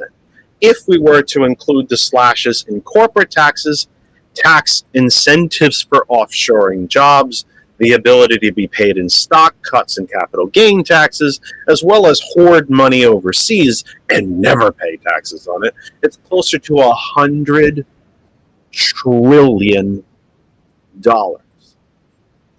This from the party, the so-called party, it's really not a functioning political party anymore at this point, from the so-called political party that believes in fairness, I thought, and small government and personal responsibility instead of what they had blamed Democrats for since the New Deal, which was wealth redistribution and social engineering. I lay all of that on the table to you to react to however you choose. And these are all very easily searchable, documented facts, but I lay them out to you to, even under Nixon, the top marginal tax rate was 74%, and the corporate rate was 50%, and the capital gains was 35%. So I lay that all out there to either of you to react to, either generally or within the context of this event and organizing that's happening around it. Have at it. So that data is absolutely correct, and it's important people recognize that tax policy has radically shifted from taxing both wealthy people and working people to putting most of the burden on working people and letting wealthy people get away with murder. You mentioned many of the things that they do. There are others. Billionaires like Jeff Bezos and Elon Musk basically don't show any income and don't pay any income taxes most years. One year, Elon Musk made a point of paying some income tax, but he still paid at a rate far lower than my rate and far lower than the rate of probably everyone who's listening to this. And then moved from California to Texas so he didn't have to pay anything. Right. God, how do they do that? They make capital gains every year. Their stock becomes more valuable. They borrow on that money. They live off what they borrow, and they just keep rolling over the loans. And then someday they're going to die. They're going to pass that stock on to their kids, and because of something called the step up in the basis of capital gains, their kids will pay no taxes on the increase in wealth. So all that massive amount of income will go untaxed. And Marc, prior to Reagan, it was illegal for CEOs to be paid in stock. They had to be paid a regular paycheck just like you and me. Right. The tax system encourages this kind of behavior, allows for it, and thus massively increases income inequality. But I want to go back and point out that it's not just the tax system that's doing this, because a lot of people have this idea that, well, you know, we're not taxing the rich, but the way income is distributed in this country is the result of the market and is somehow fair, and that this increase in income inequality before taxes just happened. It didn't just happen. It was the deliberate creation of public policy. Now, what a lot of people say is, well, technological change happened, and people who are educated are getting rewarded more, and people with less education are getting rewarded less, and that's the explanation. That's actually not the explanation at all. And you know how you can prove that? If you look at people who have a college education, the gap between most of us with a college education and the top 1% and the top 0.1% has widened dramatically. All of us have a college education, but the people at the top, the people who are at the pinnacles of economic power because they run huge corporations or own huge corporations, they've seen their income and wealth grow extraordinarily. The rest of us with a college education or a graduate degree have seen our income more or less stagnate. So it's not technological change. It's not greater rewards to education. What is it? Number one, it's globalization, which partly happened because of changes in communications and transportation policy, but was exacerbated by things like NAFTA, the North American Free Trade Act, which forced American workers to compete with very low-paid workers in other countries. We don't lose when we're trading with Germany and Italy and France because they have basically the same structure. But when we trade with China, we trade with other countries with Mexico with very low-paid workers, that creates a downward pressure on our wages. We did not have to have that North American Free Trade Act. That was a political act. The minimum wage has not gone up. That has dramatically reduced wages for working people, not just minimum wage workers, but those above minimum wage as well. We've seen the share of people in labor unions decline. That didn't happen. It's not that people decided they didn't want to be part of labor unions. It's that the laws have changed and the people who enforce the laws, who sit on the National Labor Relations Board, have been chosen by Republican presidents to rule against labor unions in formation and to rule against corporations trying to undermine their unions. That is, the reduction in unionization has dramatically reduced wages. And they now have the Supreme Corporation to help them destroy unions. That's right. Despite the union rebound, and there has been a movement. There has been. But we also now have a paid, bought corporate Supreme Court to crush unionization as well. There's enormous support for unions. 65% of people in the country support unions. Most workers, if you ask them, do you want to be part of a union? They say yes, but they're all organizing uphill against a whole series of laws and regulation changes that make it harder to organize. We've seen financial deregulation that has allowed financial institutions to risk much more, to put that risk on other people, and when they screw up, we bail them out. But in the meantime, they are benefiting and getting greater rewards because they're taking on a lot more risk. That's led to greater income and wealth inequality. We've talked about the compensation of the CEOs. We've seen concentration in one sector of the economy there are 3 or 4 big airlines. There are a couple of major television networks. And from one area of the economy, there are 4 meatpacking companies. Mm-hmm. We've seen concentration. That does 2 things. That allows them to raise prices, not just for consumers, but for small businesses. And it allows them to hold down wages. We've seen the growth of things like non-compete clauses. Even Jimmy John's forces people to sign a non-compete clause. Can you imagine? If you leave Jimmy John's and want to go work at McDonald's, you have to wait 6 months or they can sue you. That's just one way in which the corporations are using their economic power to hold down wages and to keep prices up. None of this stuff just happened. It was a political choice made mostly by Republicans. Occasionally Democrats have gone along with this, and there's some shame in the Democrats supporting NAFTA, for example. Mm-hmm. But most of this happened when Republicans were in power, because you got to remember, in the last 40 years, Democrats have had control of the presidency and both houses of Congress with the ability to overcome a filibuster for exactly 4 years.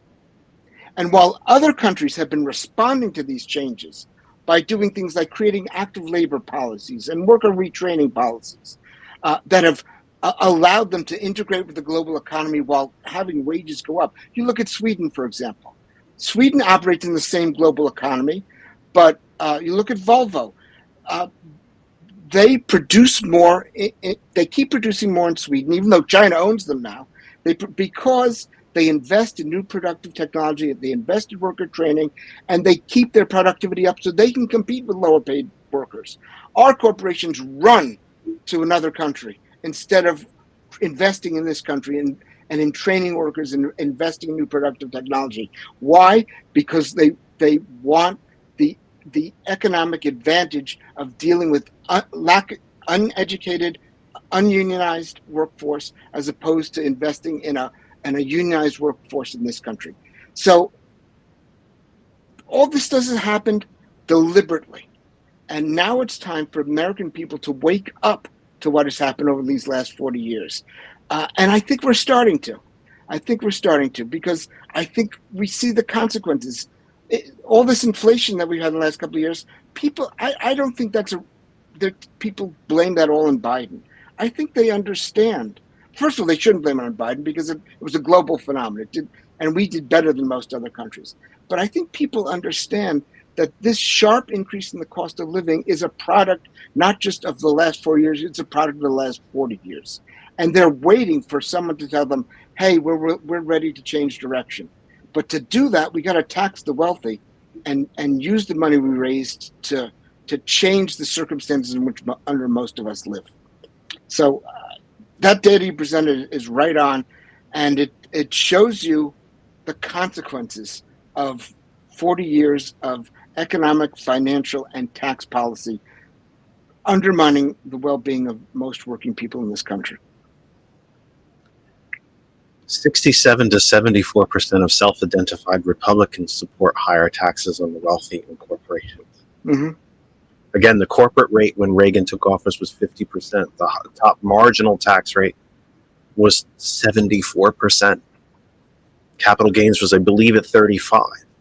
Right. One of the things that President Kennedy talked about before he was assassinated, and it is actually conjectured that one of the reasons he was assassinated, which is a topic for another day, folks, before you get all worked up, he did cut the top marginal tax rate from 91% to 74%. And he had intended to reverse that because he realized that the government didn't have the same amount of money. Rich people were hoarding money. Corporations were hoarding money. The economy was beginning to stagnate. Even though the New Deal was still the New Deal and still largely, if not entirely, in place and operating, it was beginning to slow the economy. Revenues to the government were down. Government spending then had to go down. The only time that this nation ever had zero government spending and government debt was during Andrew Jackson's administration. He paid off the debt from the revolution. And it led to one of the greatest economic calamities in the history of this country. The two greatest economic calamities in this country, the Republican Great Depression, 1929, and the recession of Andrew Jackson's term in the 18 teens. Because he didn't think government should spend money on anything other than defense. But then again, we didn't have a standing army then either. All of that. Marc talked about labor. 37.4% of the private sector labor was unionized when Reagan came to power. It is now about 6%. Mm-hmm. And by the way, that's on the rebound from about 5.6%. And I hope that we'll have time to get into a really touchy subject. I don't know why it's a touchy subject. It seems very, very rudimentary to me. And it is part of the way Alexander Hamilton built the American economy during the Washington administration to develop domestic industries. It's the T word. It's called tariffs. All the other countries on earth have tariffs. We don't. Reagan destroyed those too. We had about a pretty across the board, about 25% tariff rate on everything that came into this country. When Reagan came to power, he dismantled all of it. It's now about 2%. Korea still has tariffs. China does. Germany does. Japan does. Australia does. Only the United States allows and encourages, through tax policy, by the way, encourages businesses to move overseas. We didn't just lose over 60,000 jobs during the George W. Bush 8 years. We lost over 60,000 factories because they incentivized it all going overseas. One of the things that we do on this program a lot is ask you that are already watching, you that are listening, or you might be listening on a recording weeks after, and in the conversations that you have with friends, family, neighbors, coworkers, etc. When is enough enough? When do we look in the mirror and decide we're better than this? Think about the mythical 100 people in the room that we always talk about to represent 100% of the population. There's one mega huge multi-billion-dollar white middle-aged wealthy guy in the corner. There's 99 of the rest of us. We're not the selfish ones when we all get together and vote in our own self-interests. When it's 99 to 1, it's called the common good. So Jeff, why is this week so important? Why do so many Americans not know or not understand what are kind of simple statistics that we put out there? I realize that we're in an age of quote unquote alternate facts, and there's Earth 1 where you and I live, and Earth 2 where Fox broadcasts. Why don't enough Americans realize what is a relative simplicity of this argument? That all of our money got taken and sent to the top. Well, I think part of it is I think of Anat Shankar-Osorio and messaging, and I think about how she talks about how political work is not solitaire. Like, we don't have the luxury of just saying the things that we want to say. Businesses are saying what they want to say. The politicians that they support are saying those things as well. But I want to take a step back, Jeff. When Marc was speaking, he was talking about how the system encourages this. He spoke to globalization. He talked about the minimum wage. He talked about labor unions. I know a little bit, something like that, about that deregulation too. More but a little bit. Just zooming back in on the unions. So one of the things I'm really excited about is in our coalition, SEIU is a member of that, and we have several healthcare workers who are going to be joining us in DC. And Jeff, what was really remarkable to me is when we actually sat down with some of these workers and went through and calculated what their actual effective tax was. And this is in Pennsylvania. We found that they were paying effectively double the rate of the wealthiest in our state. And I guess what I want to lift up is their reaction to that.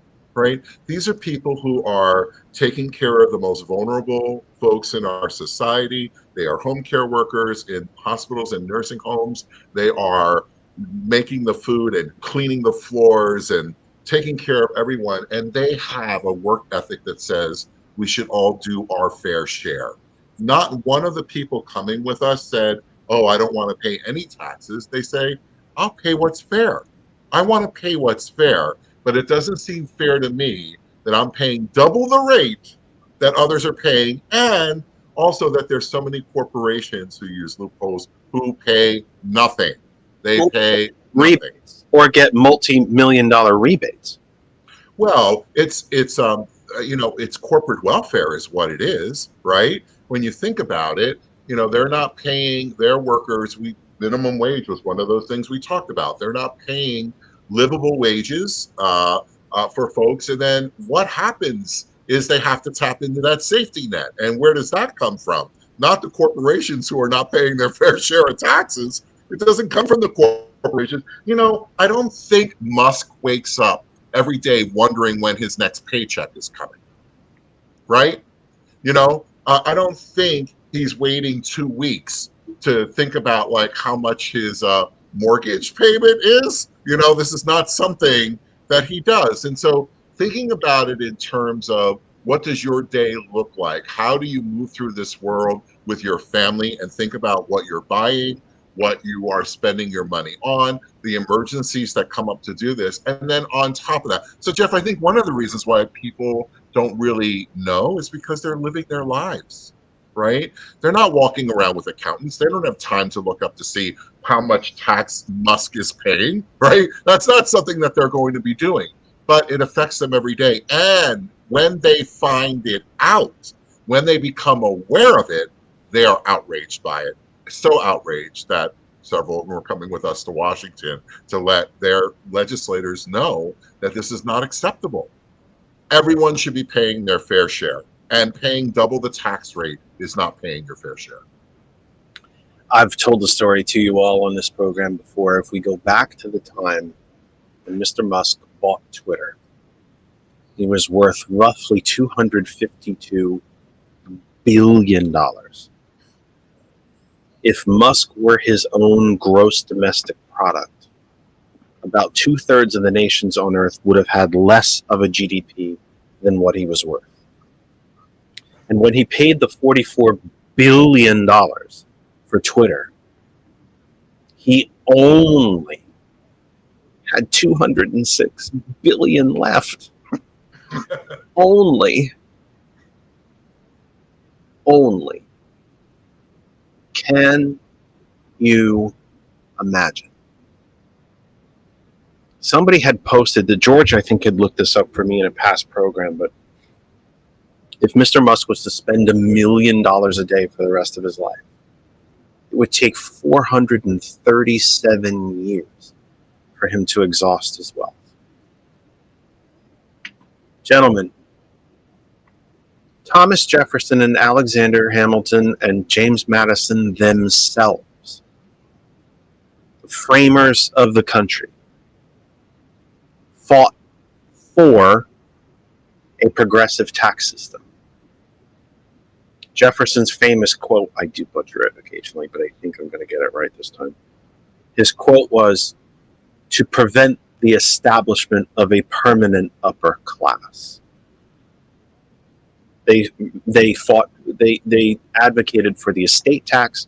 They advocated for a progressive tax system. They advocated for an inheritance tax. They advocated for a wealth tax. And by the way, we've had a wealth tax in this country before. And yet, here we are. How did such a basic notion, under which this American experiment is built, how did it get so far in the rearview mirror? I mentioned that the policies that have led us in this terrible direction didn't just happen. They were created by government. But we should look at who has been pushing for them. Through the late 60s, early 70s, we still had fairly progressive economic policies in the country.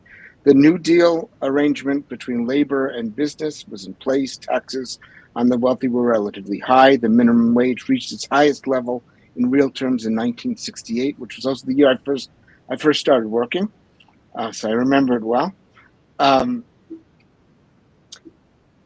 And we were moving in the even better direction. We saw a lot of new regulations come into place on air pollution, water pollution.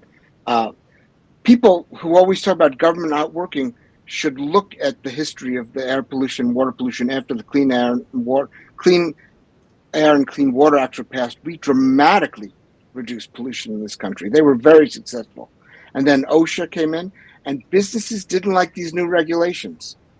So in the mid-70s, responding in part to a memo written by a man named Lewis Powell, who later became a Supreme Court justice, saying, businesses, we have to organize. We have to use our financial power to change this political environment. In the past, businesses always lobbied, but mostly for themselves, not to change broad economic policies. Well, that changed. We saw a massive upsurge in business spending in politics, in business spending on television, in business sponsoring of educational programs, of television programs, of businesses creating some institutes at colleges creating whole college campuses devoted to free market ideas. And those and they have, and then we had the terrible stagflation of the late 70s and Ronald Reagan getting elected. And all of a sudden, in this country, the narrative about government and politics shifted from one in which there was broad acceptance of the post-World War II labor management consensus to one in which all of a sudden government became questionable, taxes became questionable. And again, this didn't just happen. There were a lot of people spending a lot of money, and they have been doing that ever since, to try to convince people that red is blue, white is black, and that government is bad for us. When the fact is, it's government activity, and that taxes are bad for it. Government activity funded by taxes is what created the middle class in this country. What created the growing equality between World War II and the mid-1970s. And we've reversed direction because hearts and minds of people have been captured, including the hearts and minds of some Democrats who made some mistakes. I've already mentioned NAFTA, and there were a couple of others, big ones. And now we've got to tell the truth to people. We've got to reverse direction, and that's why this campaign we're launching is so important. We know a lot of people are already there. We know that 60% plus of people in the country want to see taxes go up on the rich and on corporations. We know that they think the government should be doing more to make childcare affordable, to make healthcare affordable, to make housing affordable. We know the minimum wage is enormously popular. But we've got to deepen people's recognition of the importance of all of these issues and get them to start voting starting November for the people who want to reverse the direction and start rewarding work instead of rewarding wealth the way they have been.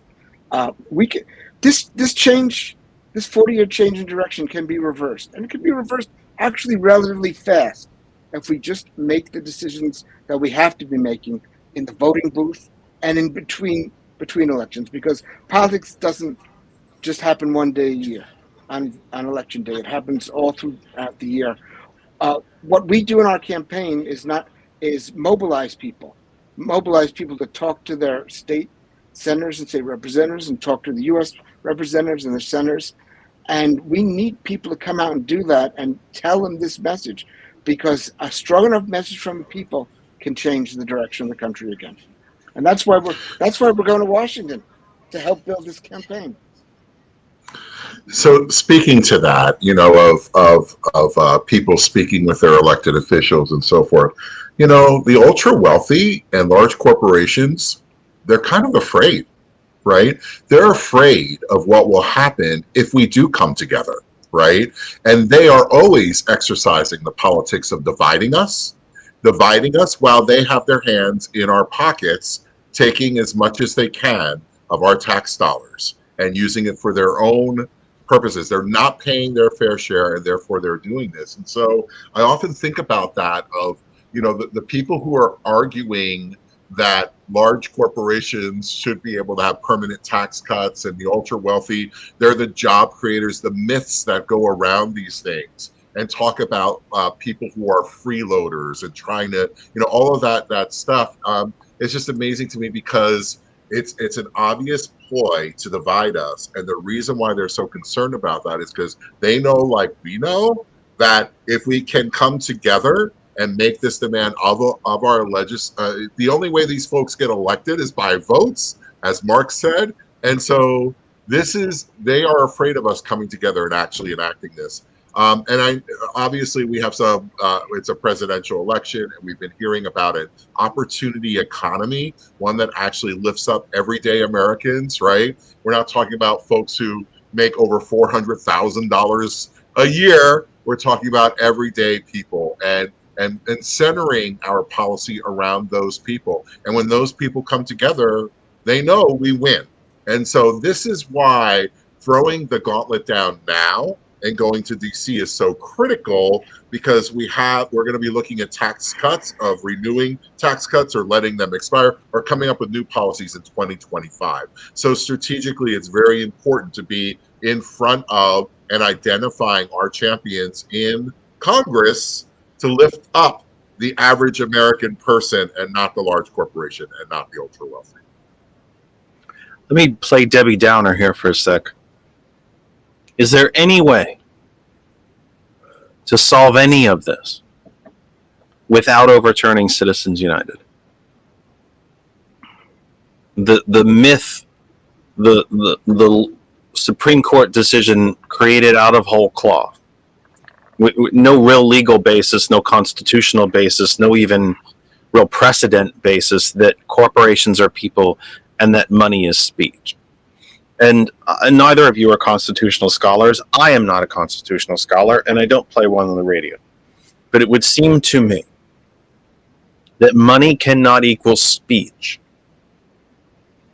because of the First Amendment, that speech is free and equal, and that speech cannot be equal if it is tied to money when money is not equal.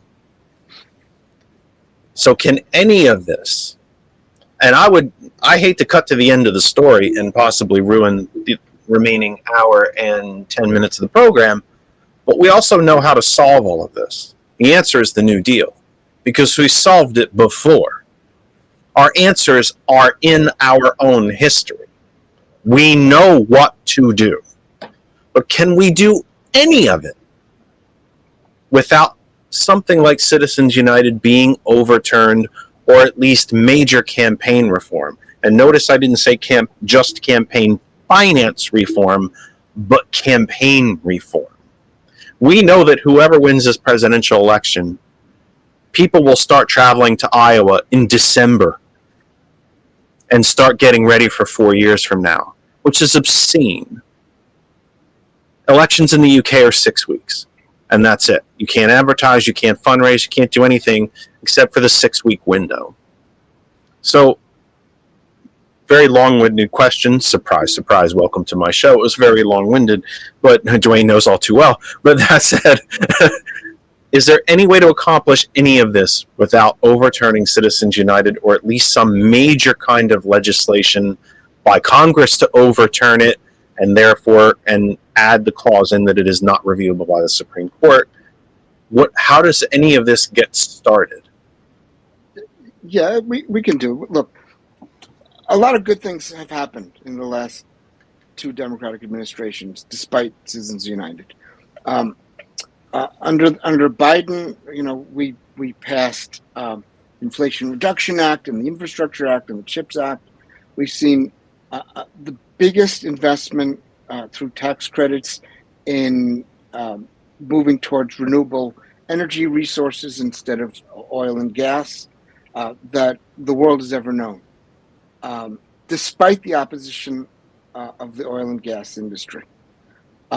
We saw the Affordable Care Act be passed over the opposition, an enormous amount of spending by the health insurance companies under President Obama with Joe Biden's help. We've seen the expansion of child tax credits temporarily, but it did dramatically reduce child poverty. If we passed it once, we can pass it again. There's a lot of things that can be done because, frankly, despite the enormous influence of wealthy on our politics, which makes us a very much compromised representative democracy, we're still somewhat of a representative democracy. And campaign contributions only go so far. I remember I worked really hard on getting the Affordable Care Act passed, and people said, well, you'll never get it passed because Democrats take a lot of money from insurance companies. That was true. But after it was over, I looked at the voting records of people and matched them up with how much money they took from the insurance companies. And it turned out it didn't make a difference whether a representative or senator took money from insurance companies or didn't. If we had created a movement in that state, as we did in Pennsylvania, in support of the Affordable Care Act, they voted for it because when it comes down to it, they care about being reelected more than they care about anything else.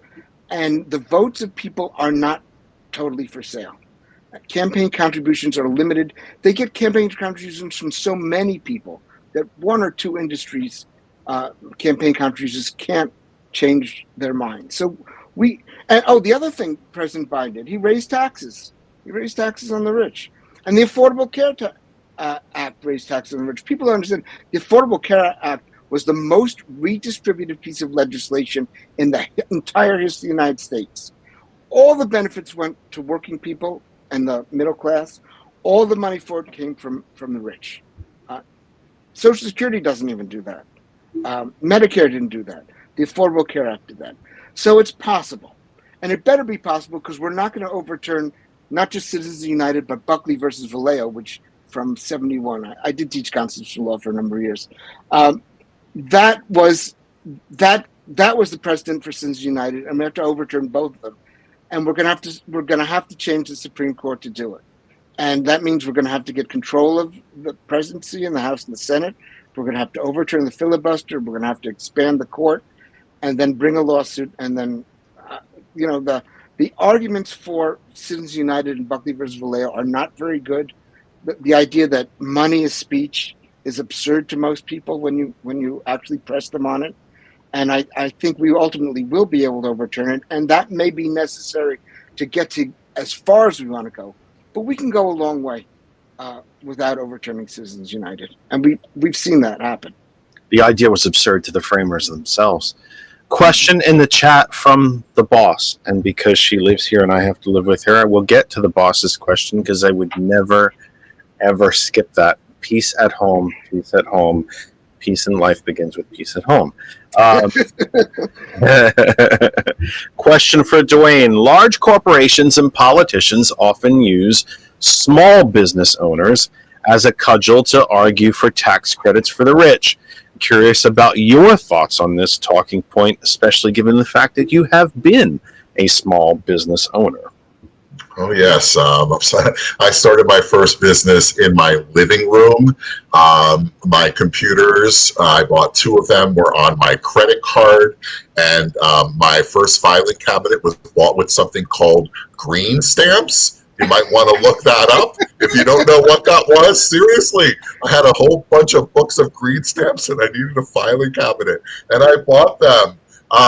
And this is over like a 25-year period. I started a business in my home. And then I had several businesses that I did. I had a debt collection company. I had a training company. I owned a sub shop for a few years.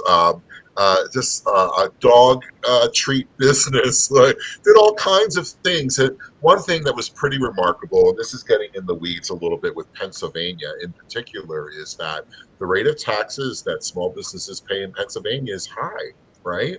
But what is really astounding to me, and Marc will have the specific percentage on this, over 70% of all corporations in Pennsylvania pay no tax. So you can actually, if large corporations actually paid their fair share, me as a small business owner could pay a lower rate and we would still have more revenue to take care of the things that we need to when it comes to everyday Pennsylvanians, our families, our health care, our education, those things. We would have enough money to do that.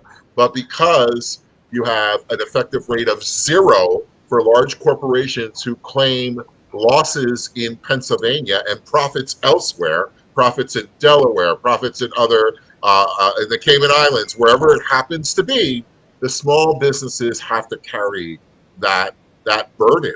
And it was a burden. Honestly, it was. Paying taxes was not easy as a small business owner. And it just infuriates me that it doesn't have to be that way. If organizations just paid their fair share. I'm not laughing at all at the answer, of course. I'm still giggling about green stamps because I can remember my mother. Randall mentions in the chat, this one of the nice things about this streaming service, fellas, is that I can take comments from the audience, put them up on the screen for everybody else to see, including you, I hope, even though I'm blocking half of Dwayne there.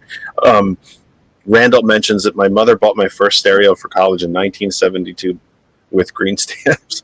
I remember my mom collecting green stamps. I can't believe, Mark, you don't remember green stamps. The book. My mom I collected. used to be the one. She would give me the job to put them in the book. I would try to center them in the square, and I would try to make them nice and neat. They came out at the grocery, if I remember. After we check out at the grocery, you get a big strip of green. It's like winning tickets at the arcade. Yeah. Green stamps. I have a history with green stamps, Jeff. I'll have to share a piece of music with you. I'm an early musician as well, and I have a song that I did actually. Ooh, you froze. Called Green Sleeves. It was green stamps. So I'll have to share that with you at some point. But yeah, I mean, I'm just saying that, small businesses have to be innovative. They need to be creative. They need to come up with revenue.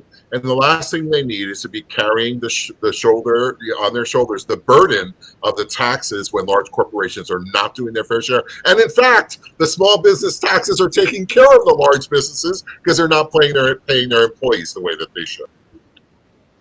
Absolutely. I grew up in a small business, and my dad always liked to see the minimum wage go up so that we could pay employees more without being at a competitive disadvantage.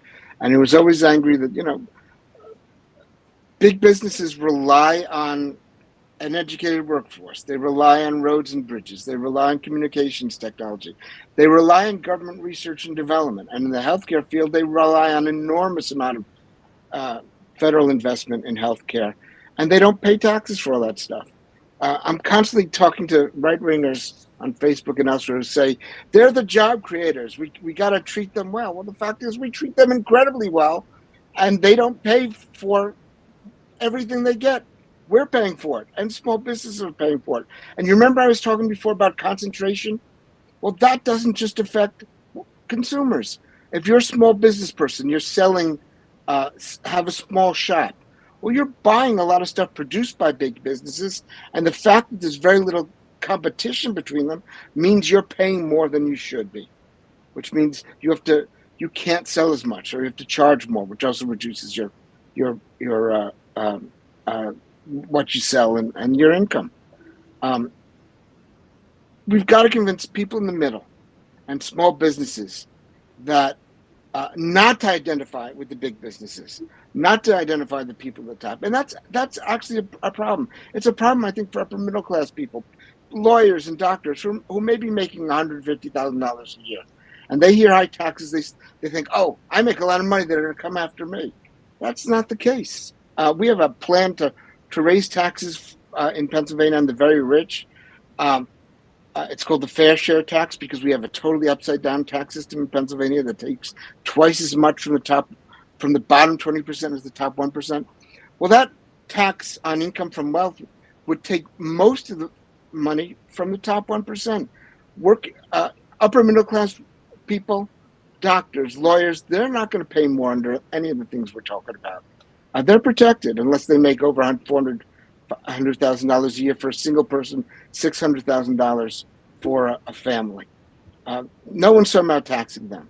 They need to start identifying with working people because that's in fact what they are. Because they may make a lot of money. They make a lot more money than someone working in a factory or someone working at CVS or Target. But they're being screwed by big businesses and the very rich, just like everyone else. They're not exempt. Folks, before I hit the reset button, which I'm supposed to do at the top and bottom of every hour, I do want to tell you a quick little story that I was reminded of during Mark's answer there. And I'm a fan of Senator Elizabeth Warren. And back in 2020, when she entered the presidential race, I was on the bandwagon. I was a Warren guy. And I think she is also has perfected, if you will, the art of the town hall, of the campaign town hall. And, the crowd would come in. The stage that she was on is usually either a circle or it would come to like a T where she could enter from either side and walk out into the crowd. And she was, still a little bit above them so she could be seen, but she could walk out into the crowd. And a staffer would come out and they'd play music and, and here's Senator Warren, and everybody would come out and cheer. And she'd say hi to everybody and everybody would wave and all that. And then she would start to tell her story. give them a bit of a biography. And then kind of about 2/3 of the way through the biography, of course, always mentioning the really important stuff, she would stop and put up her hand and go, you know what, you've heard enough about me. This is not what you're here for. You're here to ask questions and get answers. So who's got a question? And almost invariably, if it was not the first question, it would be a question. Someone would stand up and say, I've heard an awful lot about you in this wealth tax. What am I going to have to pay? And she would look at that person. That's a great question. I'm so glad you asked this. There's been a lot of talk about this wealth tax, and she would remind people very quickly, as a professor herself, please remember, folks, we've had a wealth tax in this country before. We've done this. But let me explain it to you. Easy thing to do here. Could I please have a show of hands? Is anybody in here worth more than $400 million? Anybody in the room? Anybody? And she would always give it a few seconds. Anybody in the room? Please don't be shy. Anybody in the room? Are you worth more than $400 million? And then she said, well, good, because none of you are going to pay it. But I'll explain it to you anyway. And at the end of the answer, raucous applause. And I did happen to catch one town hall where one gentleman in the back of the room raised his hand. And he wasn't kidding. He had a pretty dour look on his face, and he was dressed to the nines. And she said, oh, well, too bad. You're going to pay. But let me explain it to the rest of you. And the crowd went crazy. We have done this before. We've done it. I've also told you the story repeatedly about the stock transaction tax. One of the ways the New Deal was funded is the stock transaction tax. The Roosevelt administration instituted a tax on every single stock transaction that took place on Wall Street. It was also a way to put a little bit of a damper on Wall Street so that these wildly speculative stock trades didn't happen because they didn't want to pay tax on them. But Bernie Sanders tells us that if the United States now were to institute an electronic stock transaction tax, because one of the ways that a depression is kept from occurring is that computers are thrust into gear when stocks begin to fall too far. And trillions of electronic stock transactions are triggered automatically to keep the market artificially inflated. If a tax of 0.001% on each electronic stock transaction were to be implemented, it would pay for Medicare for all. We could eliminate all medical debt and eliminate all student debt with just an electronic stock transaction tax. And again, these are two ideas, a wealth tax and electronic stock transaction tax, which is easy for me to say apparently, that come from our own history. They come from our own past. From the very first time that I took the air on this program, I told you that it was going to be a mix of science, facts, data, truth, politics, and history.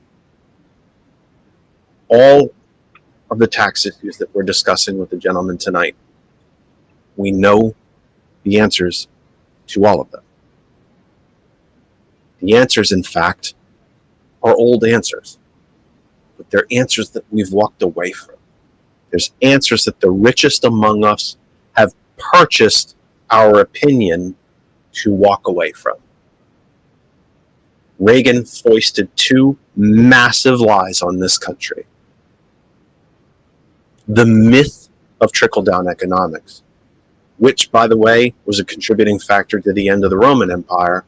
All empires fall under the weight of the wealthy. But also when he stood in front of you on Inauguration Day and said that government was not part of the problem, but the problem. Why do rich people hate government so much? because it's the only umbrella, overarching authority that affects them too. So if you buy it, and then if you don't teach it to the rest of us so we don't know how it works, it's pretty hard to complain about. Why do you think Project 2025 wants to dismantle government? Not just shrink it, not just shrink spending, but quite literally dismantle the federal government with nearly nothing remaining. Because rich people don't want to pay for it. At the end of the day, with all of the issues that face this country, legitimate issues, how are we going to educate our kids? How do we clean up the environment? How do we move away from fossil fuels? How can we unionize? How can we encourage small business? How do we rebuild infrastructure? All of these very significant, real, actual issues. None of it changes as long as rich people don't want to contribute to society. And as long as they have decided, and it is my opinion that they have made a conscious decision, that democracy itself is no longer convenient to them. And their goals to obtain more and more and more and more wealth. Not to earn it, not even to come up with that great new idea, that amazing new idea that we didn't even know we needed, but rather to take it from the rest of us. It's 8:09, our final hour of the program, and some of you are probably thinking, oh, finally, the final hour of our 3-hour-long Sunday program. Reminder to you who are catching us during the week on our nightly 1-hour program, we will not be here tomorrow, Monday, or Tuesday, or Wednesday, because I will be in DC with these folks. And just if you needed proof that my ego is not so tremendously large, I have not been asked to speak at this. I have not been asked to appear. I'm going out of the goodness of my heart, and because Kristen's on crutches and she needs help. So I'm going. So I will be there, and I won't even make a spectacle of myself. And if I do, it'll be by accident because I spilled coffee or something, but it won't be purposefully. So I will not be with you here Monday, Tuesday, Wednesday. I will return Thursday evening. Now, for listeners on GCPR, I believe some of the other hosts are picking up my time. So there should be some live programming for you from 8 to 9. Remember, tonight, T. Nathan from 11 p.m. Thomas returns tomorrow morning from 8 a.m. For those of you on hot101.net, I'll be back again next Sunday. Don't worry, I'm not going away for that long. Only a couple of days, and it's only during the week. You have to suffer with me again next week as well. We're live on my Facebook, That Other Side of Information on Facebook, and on YouTube, our Twitch, and our LinkedIn. If you missed any of the programs so far, YouTube, the absolute best place to catch up. Also the easiest place to find the program in sequential order and catch up and listen to it throughout the week. And since I'm not going to be here Monday, Tuesday, Wednesday, you got all the time in the world to catch up. We will return on Thursday. Marc Stier and Dwayne Heisler are my guests from PA Policy, talking about taxes and tax fairness, how it affects you and why you should care about it. And oh, by the way, folks, there's a little thing called an election that ends, well, at least here in Pennsylvania, it ends at 8 p.m. on election night. Time to vote. Time to vote. Nothing that we have talked about so far tonight has been speculative. It has been factual. You can look up all of it. The amount of money that's been transferred from you to the top. Labor, unionization rates, small business, all of it is easily researchable. And I ask you to please do so. None of this changes. None of it. None of it, none of it, none of it, unless you vote. Whether you vote by mail, absentee, if you're in an early voting state, however you have to do it, please make a plan to vote.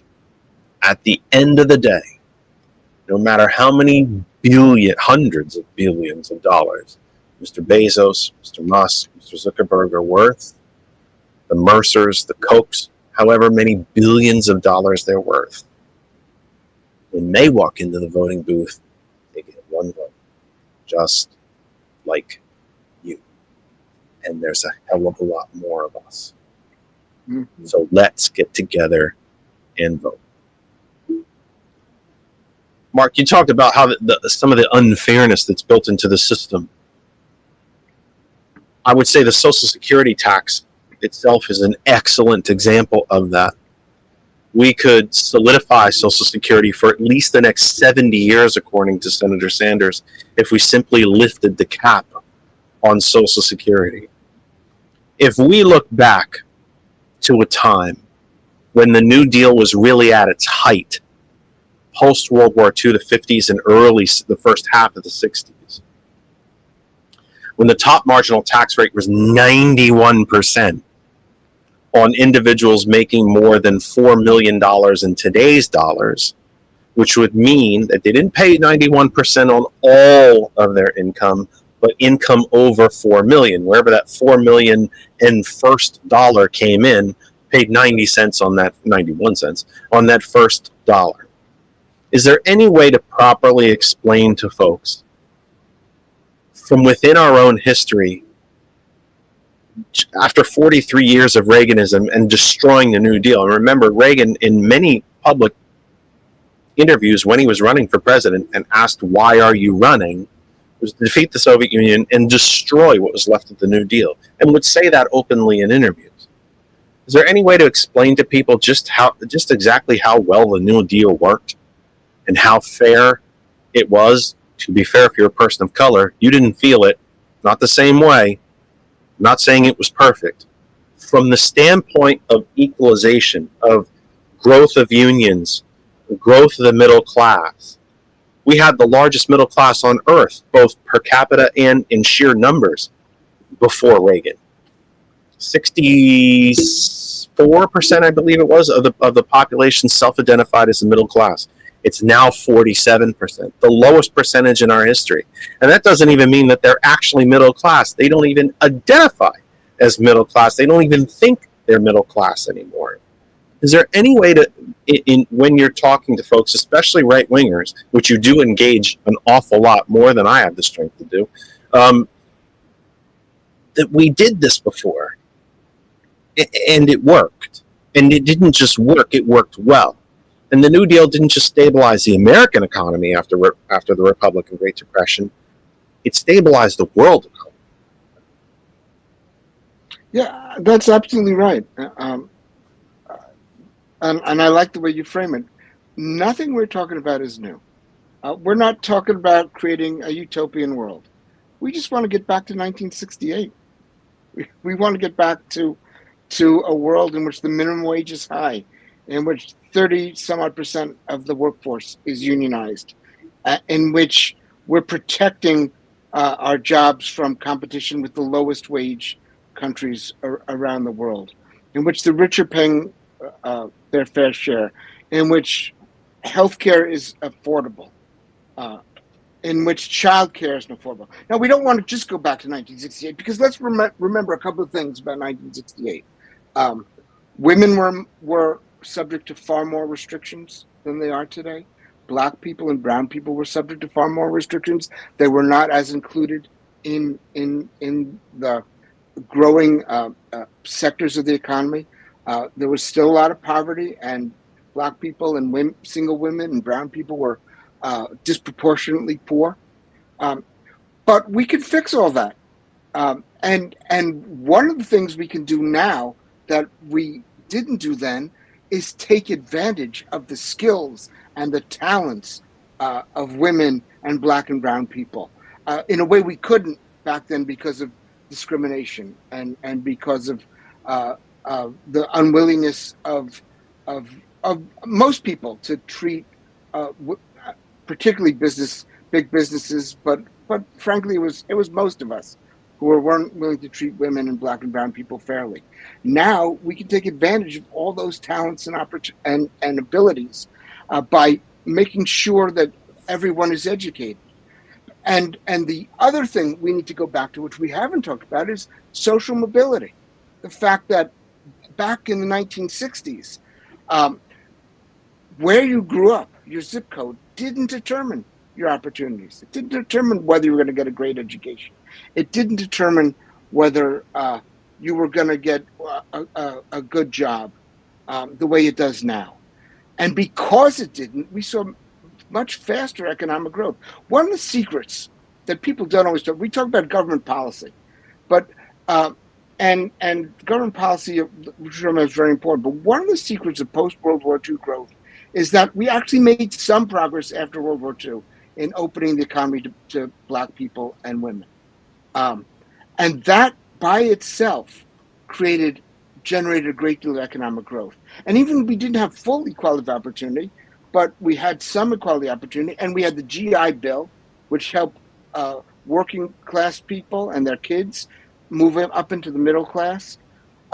We now are more open to Black and brown people and women, but we've closed off a lot of doors for working people of all colors and all shapes, and no matter where they live and what they look like, to move into the middle class. Social mobility is lower in the United States right now than in any country in Western Europe. And that's a shame, because we invented social mobility, right? The 19th century and the 20th century created social mobility, first for white people, and then eventually to some extent for Black people and brown people and for women. And we once had the highest rates of social mobility. We were the first country with free public education, the first country that opened the doors to college education. And we're closing all those doors. College education is so expensive now. Other forms of post-secondary education is so expensive. Education, K-12 education, is so unequal that we are closing a lot of doors to opportunity that we were open in the past. So we've got to go back to the good things of the New Deal, and we got to do better than what we did in the New Deal by making sure our economy is much more inclusive than it was then. And if we do that, the potential for economic growth and greater equality for a recreated middle class is so huge that we will be shocked in 20 years by how much better we all are. And the fact is, if we could grow at the rates we did we're growing in the 1960s for 20 years, that by itself, with a little addition to the social safety net, would eliminate poverty as we define it today in the United States. I saw this fascinating study, it was just last night, that showed the trajectory of poverty going down as gross domestic product grew up. And for most of our history, as the gross domestic product went up, poverty went down. As productivity went up, poverty went down. That stopped around 1970. We've seen productivity growth go up, and poverty has been stagnant. Why? Because all the benefits of productivity growth are going to the top 1%. We go back to the 1960s, to a more inclusive version of the 1960s. We invest in people. We reward work. We do all the things we've been talking about. We will see poverty eliminated in this country in 15 years. Dwayne, you've lived in some pretty rural areas in this Commonwealth. Yeah, I have. I do think that sometimes, certainly not exclusively, in a nation of 330 million people, there's nothing that's universal. But you lived in some pretty rural areas in this country, and I do think, or in this Commonwealth, and I do think that folks around the country, when they do think of Pennsylvania, I think off the top of their head, they do think of Pittsburgh and steel and industry and cities and grit and grime and these kind of things. But there are some dramatically rural areas in our Commonwealth. Among the OECD nations, the so-called first world nations, as patriotic as we all are, and we love to chant USA and we're number one and all that. Well, we are number one. We're number one in child poverty. We're number one in student debt. We're number one in medical debt. We're number one in the folks that have no medical coverage whatsoever. We're number one in homelessness. We're number one in our incarcerated population. We're number one in child mortality, which is even worse for women of color in child mortality. We're number one in maternal mortality. And and we lead the nation in the number of lead the planet in the number of billionaires that we have. Right.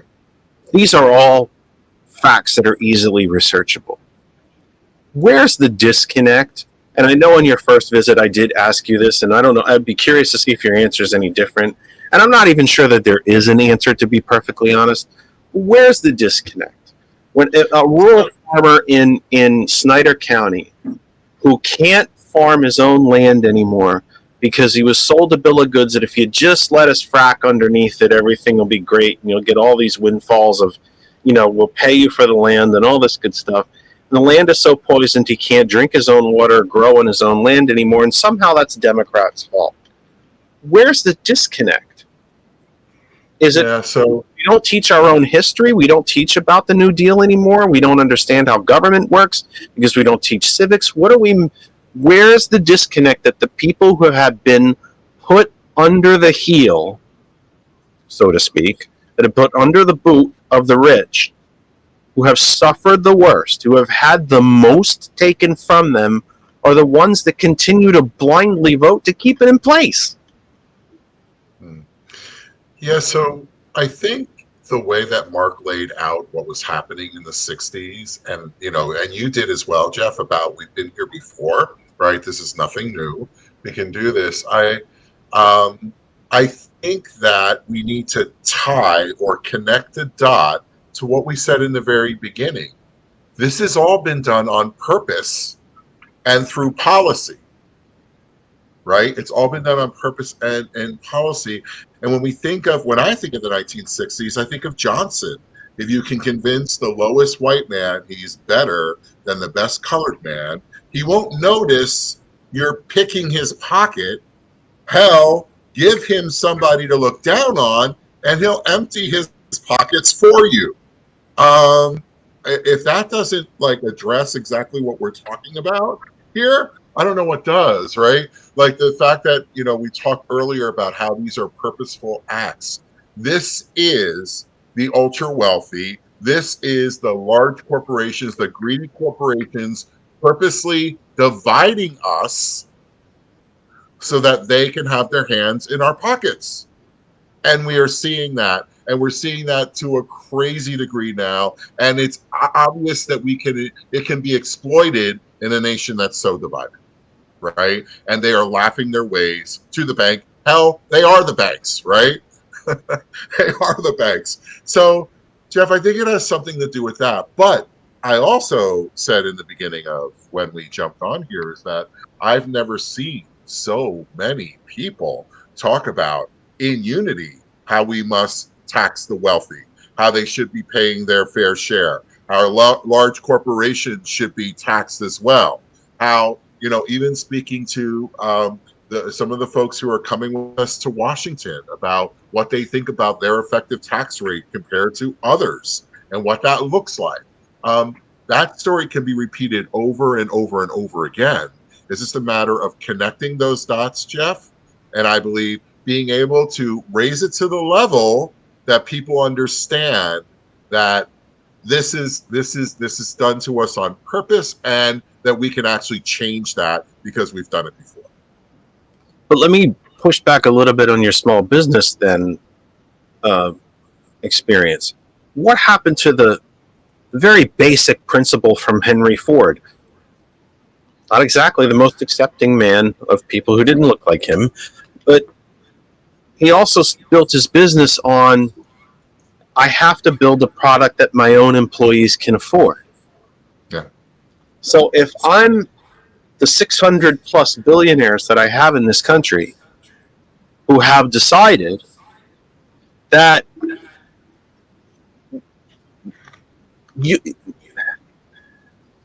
I'm going to back up. Badly, really badly. I'm running over things as I back up. We've talked a lot on the program about inflation. Inflation is an actual real economic condition. But inflation is usually across the board. If prices rise for the consumer, it's because they have risen for the manufacturer. That didn't happen in this latest round of inflation. The largest corporations made a decision that the money that was given to us to keep us solvent, to keep us in our homes, to keep us fed throughout the pandemic, started under the Trump administration, by the way. The Trump administration helped me keep my house. It's just the truth. They made a decision that that money wasn't ours.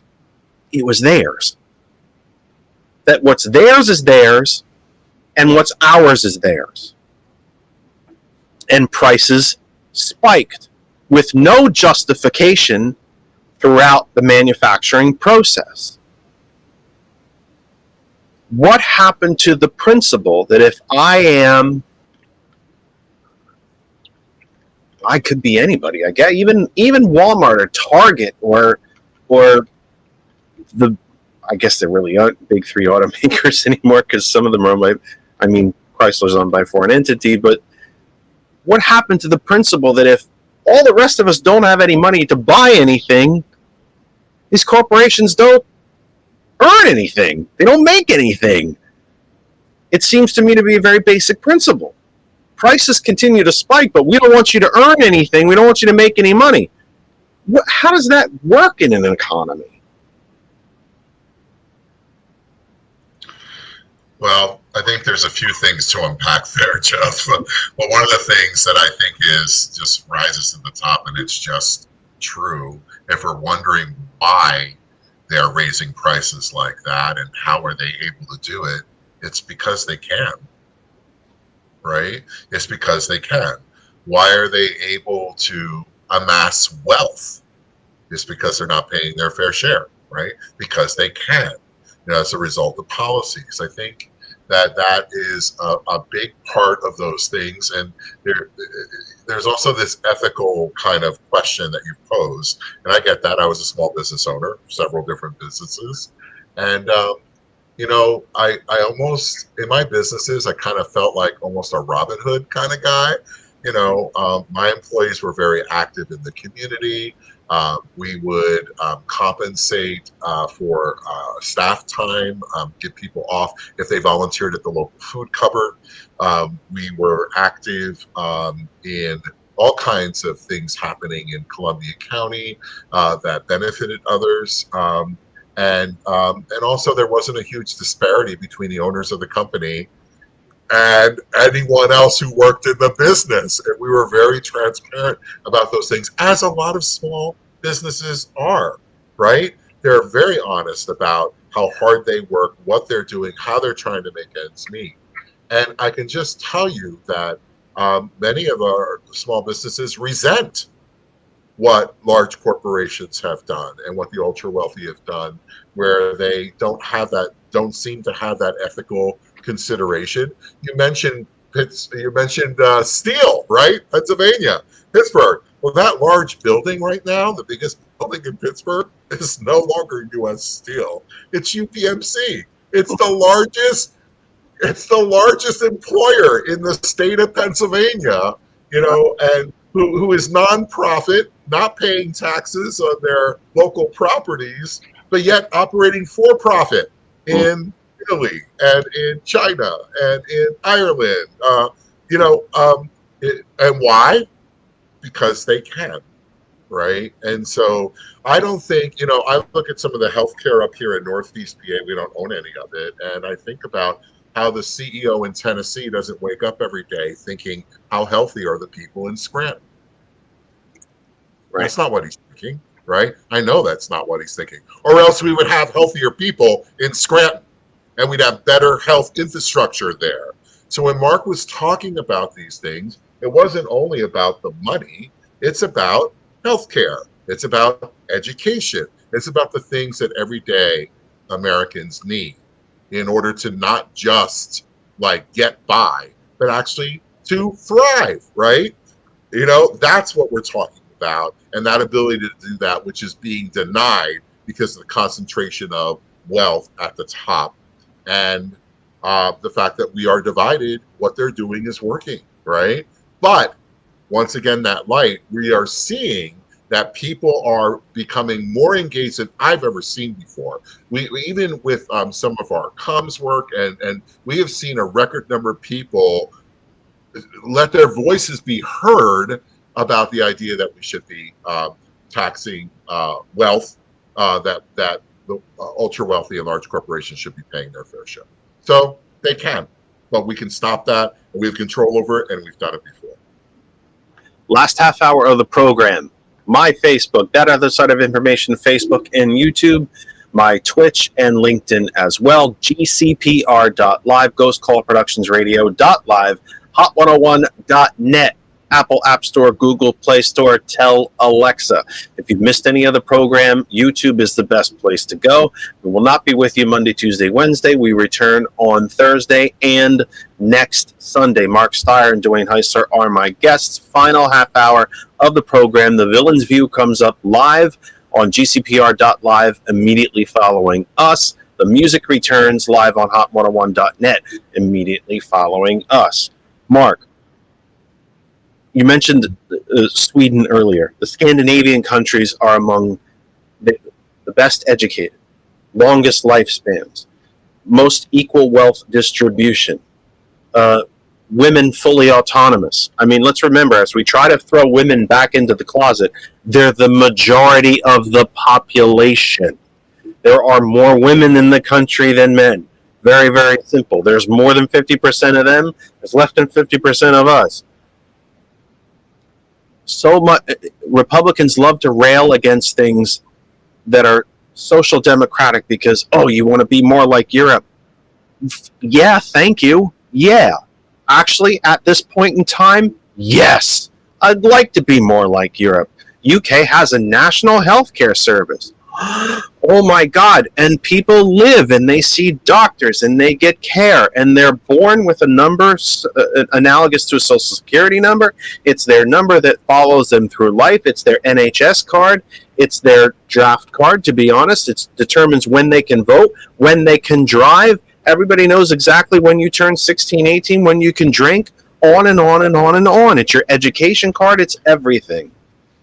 Where did Western Europe get most of its economy after they were devastated and destroyed and flattened in World War II and didn't have functioning governments? Us and the New Deal. It was Truman that suggested that the Germans write into their own constitution, their post-war constitution, that companies with 500 or more employees must have union representation on their corporate boards. They got it from us. Why has Europe, Western Europe, become these? It's socialism. So's the effing post office. So are police. So are schools. Anything that we all contribute into that for a service that we cannot provide for ourselves is inherently socialism. It's a very simple definition, but yet it's all been demonized and they're all boogeymen at this point. Why aren't we learning from Europe? What are we afraid of? Why aren't we learning from Europe? Why aren't we looking back again? Probably asking the same question that I've asked you 3 times already, but maybe in a different way, because I don't understand how so many Americans are missing, where we're missing this disconnect, how we're so disconnected from our own history and the facts of what's before us in our own pocketbooks and bank accounts. Why are we so afraid of Europe when actually they may have perfected capitalism rather than turned it into something different that Americans should be afraid of? That's a really great question, and I certainly agree that Europe has perfected capitalism, or at least improved it a great deal.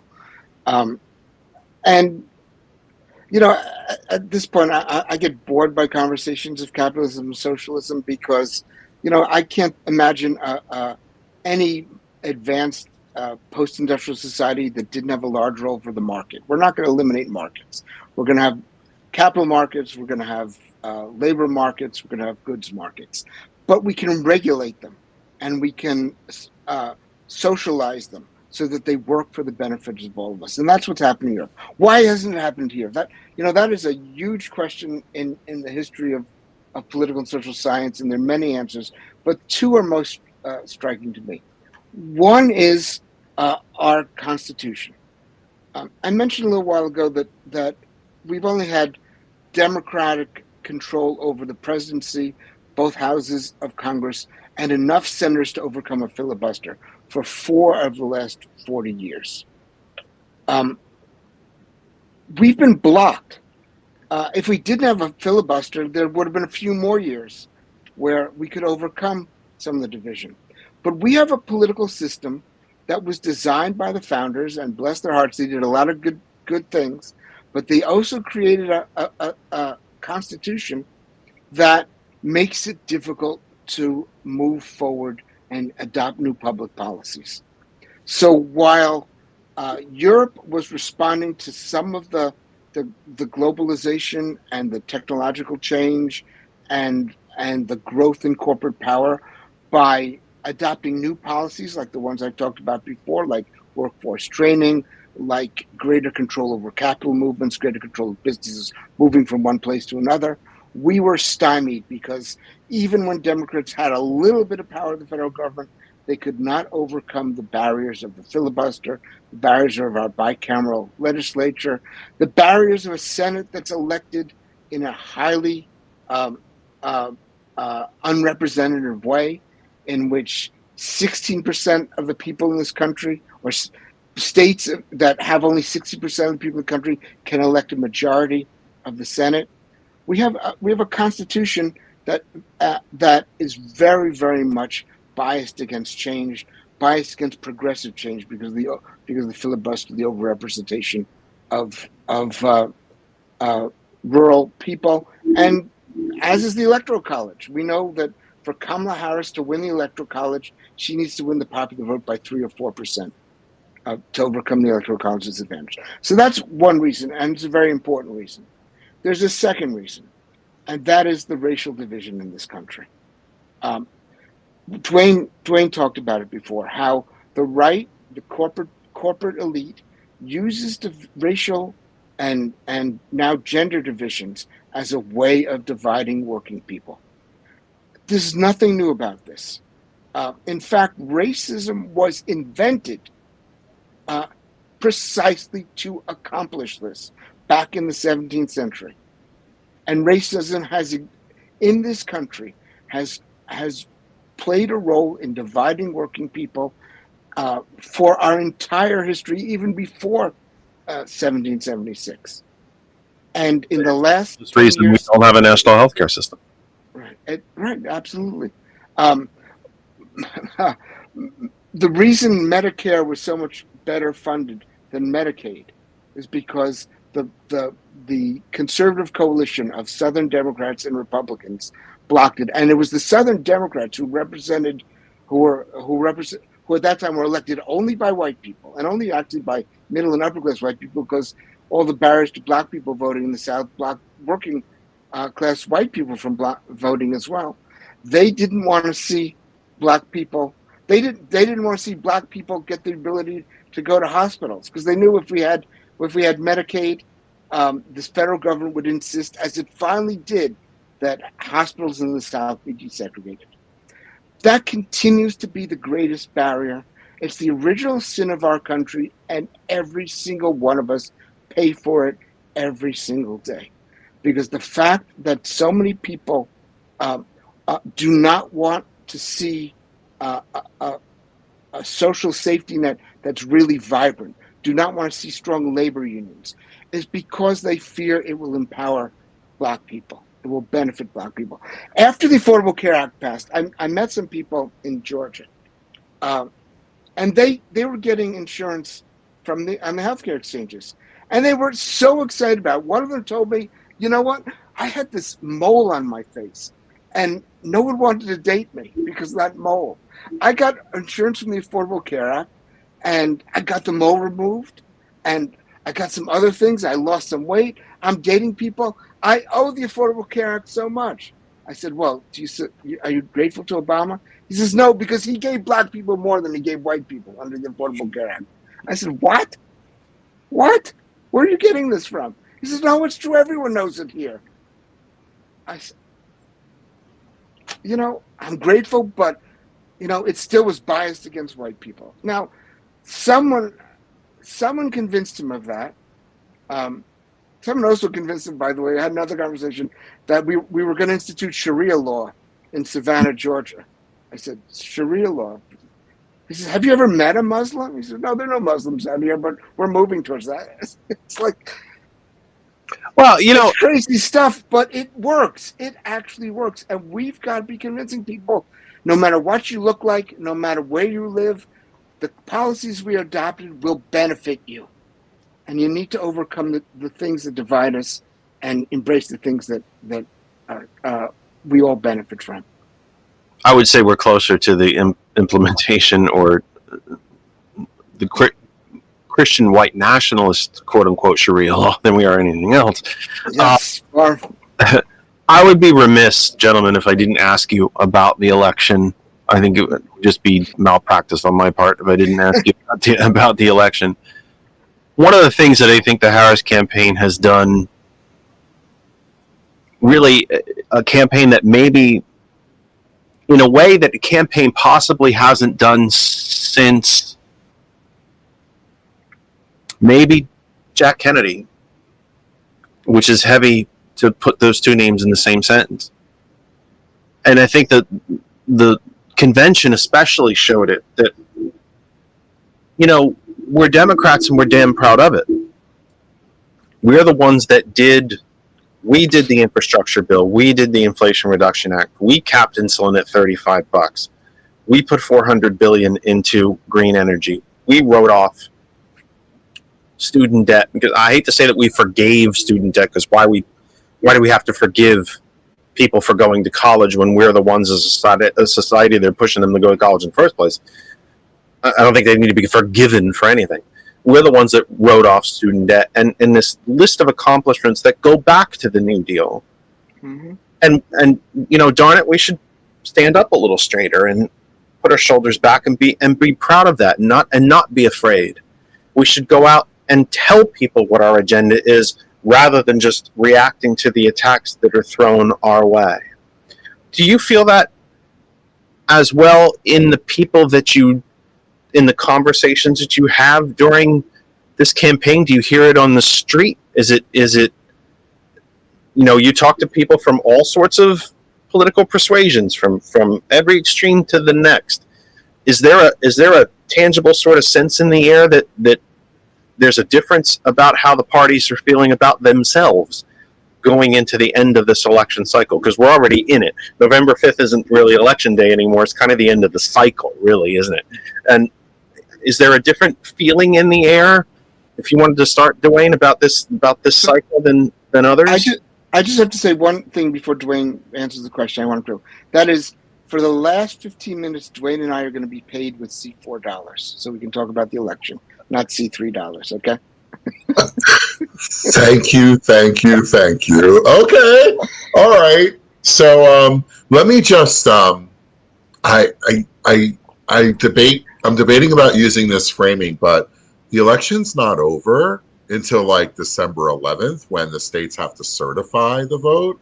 I mean, if we really think about what, you know, since I can talk about this a little bit more freely, what is happening is there is obviously an effort made to try to limit folks voting, who can vote, try to tie up things, try to introduce like uncertainty in our secure election process. All of those things are happening as well.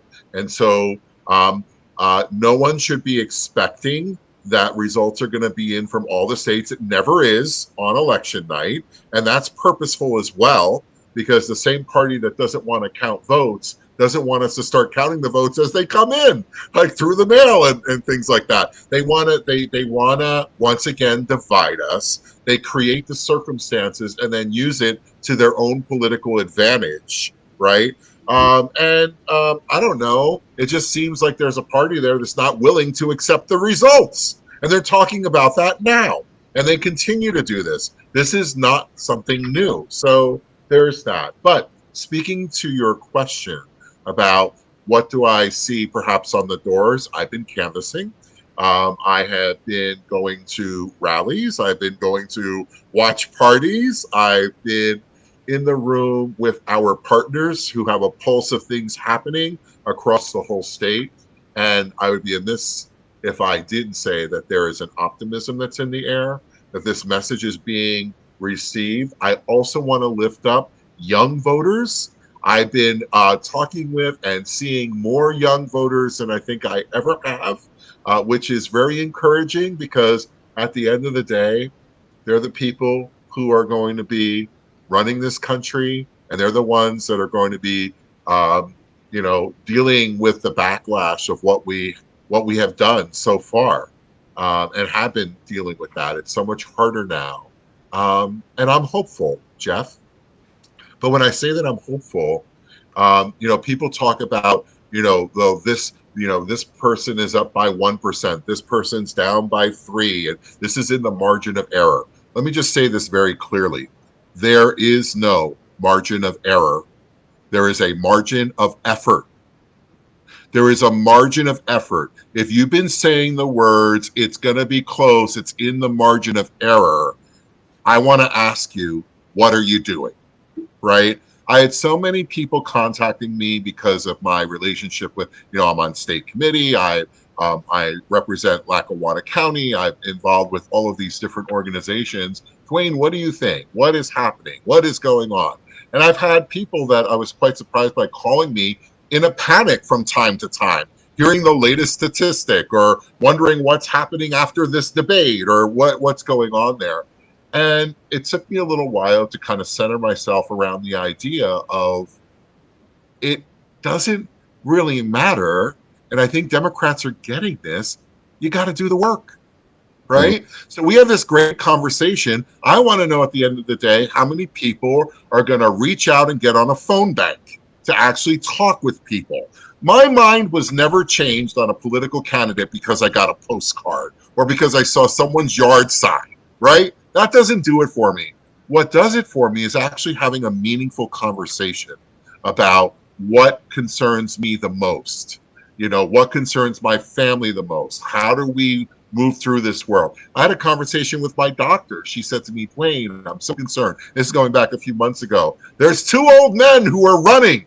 I'm really concerned. And this was and I said to her, I said, is that what you're really concerned about, the age of the candidates? Is that what you wake up in the morning thinking about? Is that what you think about throughout the course of the day? And she stopped and paused and said, well, I'm really concerned about my 2 daughters. I'm concerned that my 2 daughters are not going to have the same rights that I have. So I looked at her in the eye and I said, if that's the case, then there's one candidate who says one thing very clearly and another one who says something else. Mm-hmm. So what are you going to do? She's like, you know what? That makes a lot of sense, right? That makes a lot of sense. And so I think that that's what everyday Americans have to do. They have to think about their families and which party is going to continue to pump money to the top, ultra wealthy, large corporations, or actually, for a change of pace, take care of everyday Americans. Call me what you want. I'm old-fashioned. I think that if you work for a living, you should earn a living. I think that if you are paying taxes, you should be paying a fair rate, and you shouldn't be getting away with it. I don't see, and if you're arguing against that, I think you're arguing about your own self-interest. Mark, I'm optimistic. Sorry. Is there any way, Mark, in a Cliff Notes sort of way, probably unfair question, to explain to folks around the country and around the world, because we're very blessed to have people from around the world listening as well, why Pennsylvania itself is so important? What is it about the Commonwealth that makes it this battleground state and this and seemingly every election that it is a battleground state? And what is it about Pennsylvania? And then after that question, I'll turn the floor over to the 2 of you for any final thoughts. We end up at 9:00. Remember, Thomas comes up at 9. So, as people know, there's 7 battleground states: Wisconsin, Michigan, Pennsylvania, Arizona, Nevada, Georgia, and North Carolina. Those are the only states that are close, really, because of the way our states are divided. Pretty much, we know who's going to win every one of those states. Of those 7 states, Pennsylvania has more electoral votes and is more closely divided. That's why we are the linchpin of the election. There is a way for Trump and Harris to win the Electoral College without Pennsylvania, but it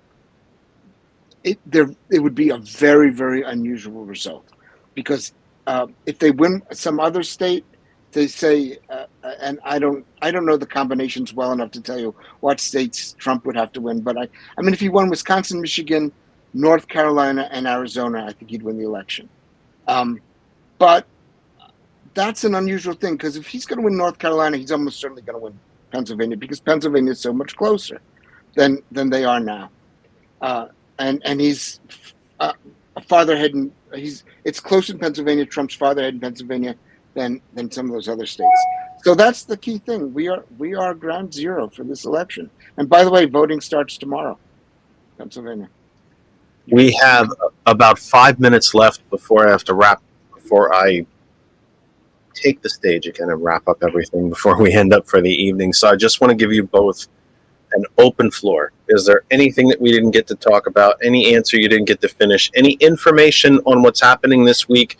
Is there anything that people can stream, follow along, anything like that? How do they get involved? How do they follow you? All of that stuff. Whoever wants to go first, go for it. Just whatever final thoughts, and stick with me through we wrap up before we hand off to the villain's view. I would just say penpolicy.org, PennsylvaniansTogether.org are our two websites. You can follow what we're doing there. There's policy analysis. There's actions you can take. There's information about public policy, both the federal and state level. There's a tax justice page in both sites that we're going to keep updating. And in about middle of November or so, we're going to release a book called The Case for Tax Justice, which is going to summarize in a little detail. It's not going to be a long book, what we've been talking about today, both the shape of our economy and the shape of our tax system. And we encourage you all to get that book and to join this campaign. And Dwayne, tell them how to join the campaign and anything else I've left out. Yeah, that's great, Marc. And by the way, the way that you join the campaign and the way you get your hands on that book, it's the same. Go to penpolicy.org and you'll be able to find both of those. The campaign that's active, there's a page there where you can actually sign up for the tax justice campaign, which is good because it'll keep you in the loop of what's going on, what's happening, who we need to reach out to in order to make this change. So I would highly encourage everyone to go to penpolicy.org and Pennsylvanians Together. You can look those up.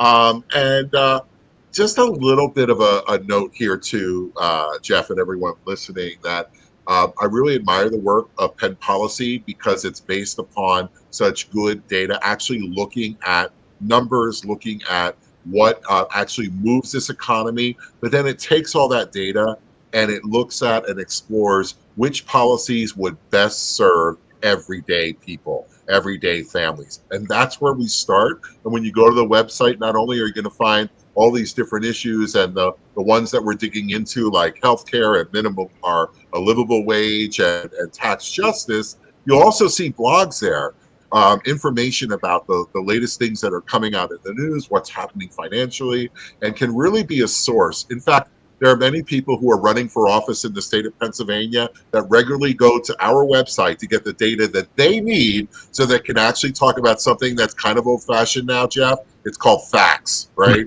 About what's actually happening in our economy, what actually is in a budget, what actually, why did this pass the way this, it's all there, and it is an incredible resource. And really proud of the work that they've done and that we can be a resource to so many everyday Pennsylvanians and legislators alike. One of the things that keep people from running for office is that they think they have to know everyone, or everything rather. Mm-hmm. They think they have to know everything. And well, first of all, if you think you know everything, you should run for office because you don't. But what's helpful is you don't real quick. That can do the work, right? And actually help bring you up to speed and give you some information that you can help better understand exactly what it is that needs to happen to so that we are, and I'll use the phrase again, we're not just getting by, right? We want to get ahead. We want to, it's not just about surviving, but we want to thrive. And since we're still in the last part of this, Marc, I'd like to say that's one of the things I really love about the Harris campaign. She gets that. and she spoke to it. When she spoke to that, my eyes lit up. I was texting. I'm like, oh my gosh, listen to what she's saying. It's so well aligned with the work that we do on behalf of everyday people, not the top 1%, not the large corporations. And I invite you to join us, penpolicy.org. Gentlemen, I can't thank you enough for being here.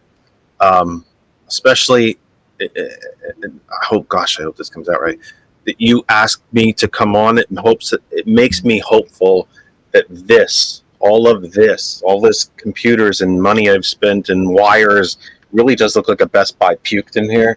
I mean, all of this. I would have said Radio Shack. I probably should have said Radio Shack. The way this computer works, I probably should have said Radio Shack. But that we're getting somewhere and that we're getting to someone. Marc, we've actually interchanged on Facebook a little bit. I don't know that we've ever actually had, I have to think we've been in the same room at some point, but we've never actually had a handshake. It's I especially thank you for coming on and sharing your expertise as well. Dwayne, Dwayne's getting a big hug. Well, I'm a hugger. Dwayne's getting a hug from me when I see him tomorrow, whether he likes it or not. But you are both, the bad news continues for the two of you. You are both part of the family now. Please don't let this be the only time that you are here. You are welcome to return here, and it doesn't have to be for 2 hours. If there's a quick hitter that you need our folks to know, pop in for 10, 15 minutes, whatever it might be. Share your information. Run away like your hair is on fire and get away from me if you need to. But you are always, always welcome here. Please remember, we're not just here on Sundays. We're here 5 days a week now, folks, Sunday through Thursday. An hour a night, Monday through Thursday, 3 hours on Sundays. So thank you so much, both of you, for being here. It means the world to me. I'm very, very grateful. And please come back and see us again. Thanks for inviting us. Really great conversation. Appreciate it. That's it for us for tonight. We've done about all the damage we can do for yet another Sunday. Please remember, I will not be here Monday through Wednesday. Plan is to return Thursday, but then again, the computer ain't working great. I'm going to completely power the thing down. Let's see what still works when I get back on Thursday. Could be nothing, but we'll see. Coming up immediately following us on hot101.net, the music returns. On GCPR Live, The Villain's View starts right now. We will see you on Thursday. Please take care of yourselves and each other. Thank you for being here. We'll see you Thursday. You've been warned. And if I can find my mouse, I'll shut everything off. Thanks. Have a great night.